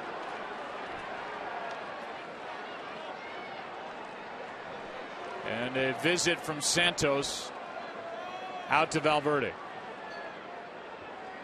So you've got a left-handed batter up, Velo in the bullpen, a look ahead to next week, next Saturday night. Mets and the Yankees, Rays, Marlins. Among the games on the slate.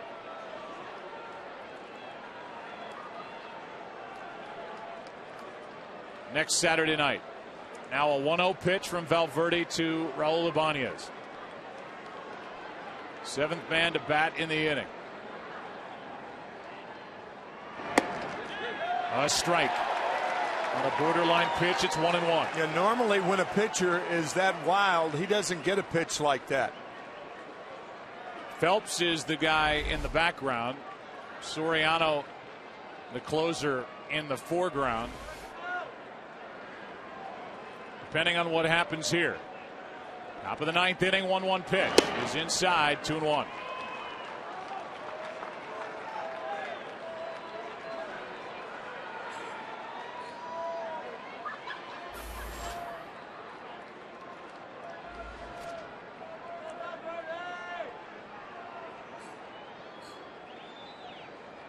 A bases loaded walk has tied it.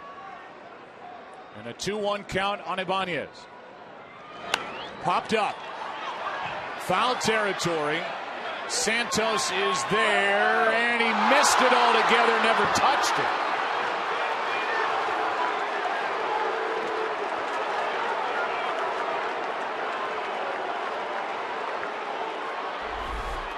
He never looked confident going after this ball, tiptoeing, and never made contact with it until it bounced.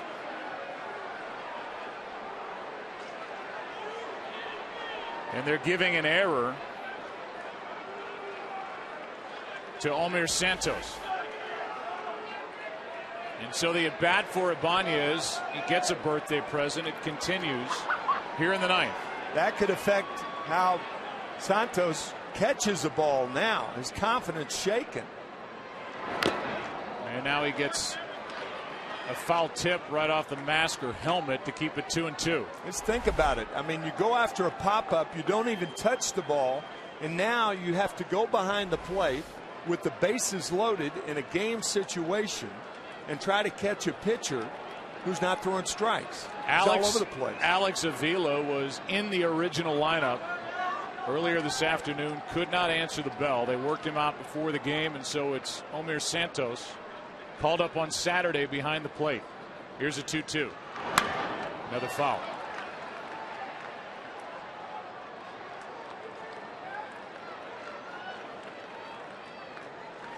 That error, by the way, is the second of the night. And both belong to Omir Santos. One on the throw. It happened in the eighth on the stolen base, and now on the missed pop-up. Again, a 2-2 pitch with the bases loaded, 2 out. Ibanez chops one to Fielder, who goes to the bag to end the inning. What an inning. Top of the ninth inning, and we saw just about everything except a hit. And the Yankees tie it 3-3 as this crowd on a cool night in Detroit shows their frustration. Tigers coming up.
Presented by Budweiser.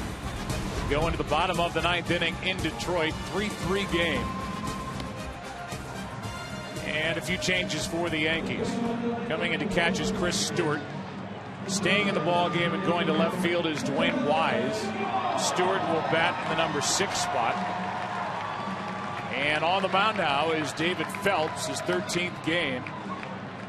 A 1-1 record, a good ERA, and he's got good stuff. The rookie right-hander taking over. He will deal with Young, Bosch, and Peralta. At number 13, a lucky number for David Phelps. He retired 13 in a row for the Yankees. In his first 13 hitters faced, there were no base runners. That was against the Angels. In a game started by Phil Hughes back on April 14th. A 1-0. Fly ball into right. Back is Swisher now coming in for out number 1. Delman Young flies to right, 1 for 4 on the night, and Swisher can smile now and breathe a little bit easier as he went back on the ball and then had to recover. Well, taking that deep breath, because the outfield for the Yankees are playing a no doubles defense. That sign from the outfield coach, or Tony Pena, is the hand behind the back. So they're playing deeper than they normally would to prevent the extra base hit. Here's Brennan Bosch. He's hit 5 home runs on the year, dealing with Phelps. And you can see that good breaking ball from the right-hander, who is maybe a long-term option in the rotation for the Yankees if they want to go that direction. And who knows how long-term that could be. That could turn into short-term with the way the Yankees have gone in their rotation.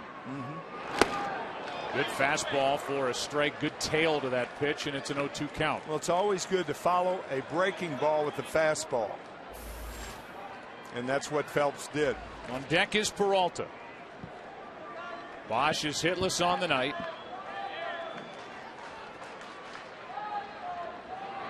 Breaking ball, base hit into right center field. Good piece of hitting by Brennan Bosch, and the winning run is on here in the 9th inning. Bosch went down and got that curveball on the 0-2 pitch out of the strike zone. Nicely done. Now Peralta, who also is hitless. Talked about it earlier.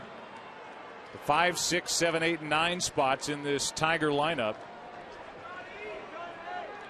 A combined .233 average. Trying to have that group win a game here on a Saturday night. Ball 1, down and in.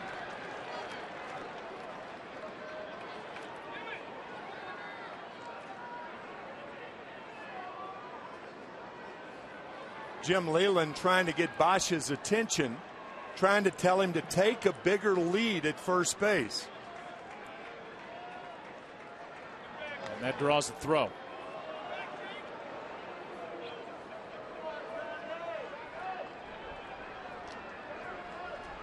Valverde blew the save, his first blown save in his career against the Yankees. But he at least kept it tied by getting Ibanez so the Tigers could win it potentially here in the 9th. That's ball 2, 2-0.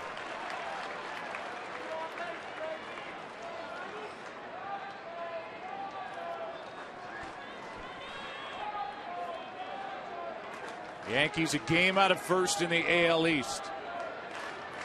Tigers right now 5.5 out in the AL Central. White Sox had their 9-game winning streak snapped earlier in an extra inning loss to Seattle. Lamont out of the way of a sharply hit foul, 2-1. In case you're just joining us, here's our summary. 3-3. Girardi and Long ejected in the 7th. Valverde just blew a save, and with runners in scoring position, these teams combined 2 for 20. Offensively, the night has belonged to Miguel Cabrera with 2 home runs and a double.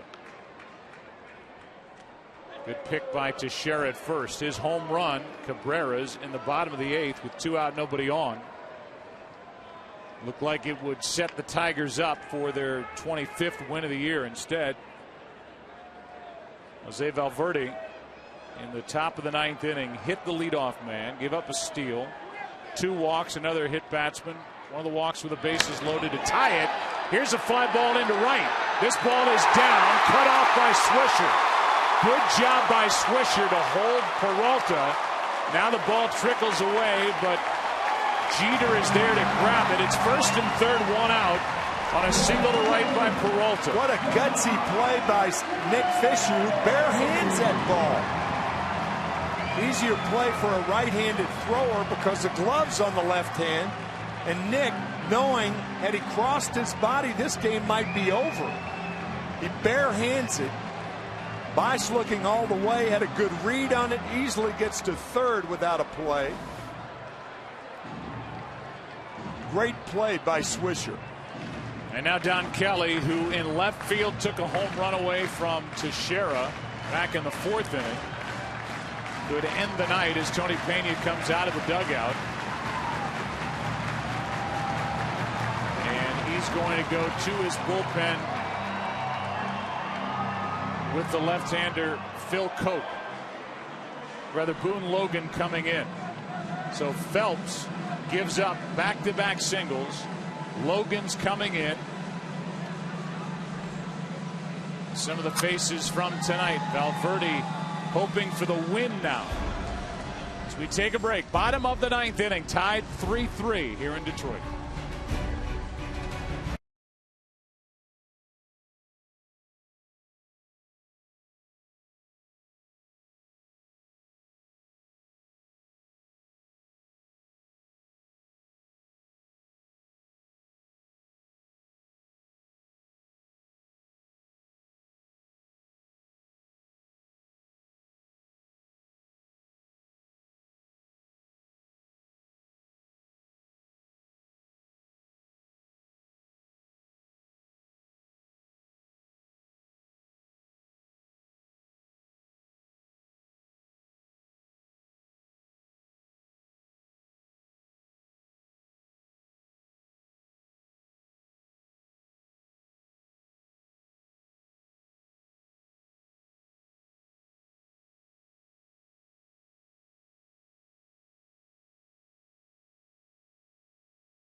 He's got first and third, one out. And in essence, the only bench player that Jim Leland has to use tonight, Ramon Santiago, will come off the bench and hit for Don Kelly. And it certainly is within the realm of possibility that Jim Leland will try to squeeze and end this thing right now. The infield for the Yankees are going to play in. Santiago's not a fast runner. They could play halfway and hope for a hard hit ground ball, but they're going to play in. And the squeeze, a very real possibility. Santiago with 11 sacrifices last year. He's a good bunter. The infield creeps in. Winning run at third, one out, 3-3 game, bottom of the ninth. Nice save by Stewart. Just into the game on that pitch down and in. Santiago homered last night, batting from this side of the plate against Sabathia. Not only is the infield in, but the outfield is pulled way in. And Gene Lamont gives verbal instructions to Santiago with first and third, one out.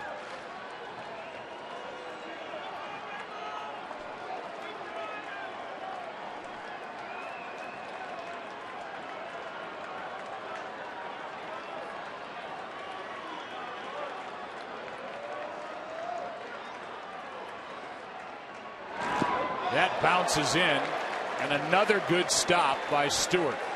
Two tough, good plays by Chris Stewart. Obtained by San Francisco in the offseason by the Yankees. Good plays.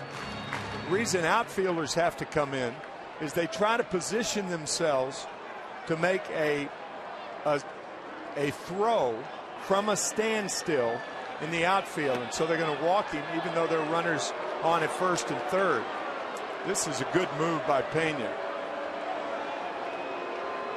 Well, if there's one guy that, according to the Tigers before the game, they couldn't pinch hit for, it's Omir Santos. Yeah, right. Excellent point. And so Santos, really the only healthy catcher on this roster. Even though they have two guys active, Avila and Laird, but both are nicked up. Santos, who's committed 2 defensive miscues in this game with 2 errors, could win it. Bases loaded, 1 out here in the 9th.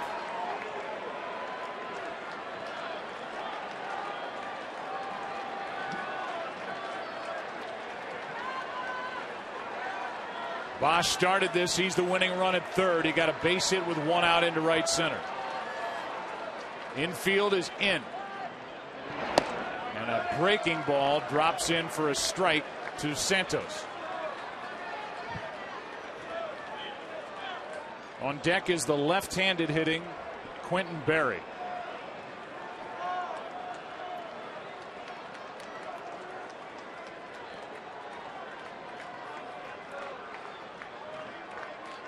Here comes the 0-1. Fly ball into right field. Back is Swisher. Tagging is Bosch. Tigers win it. Santos with a game-winning RBI on a sac fly to right.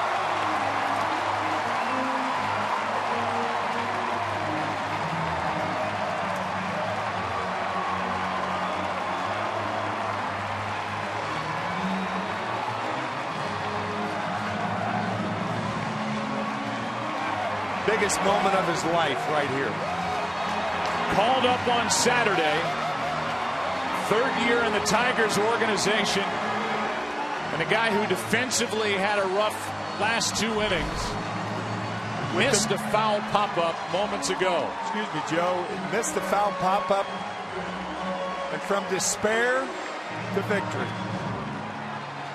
And the game-winning sacrifice fly with Swisher in, had to go back to get it. Too much to do, too little time, and Bosch scores the winning run with a smile on his face, and the Tigers win it 4-3.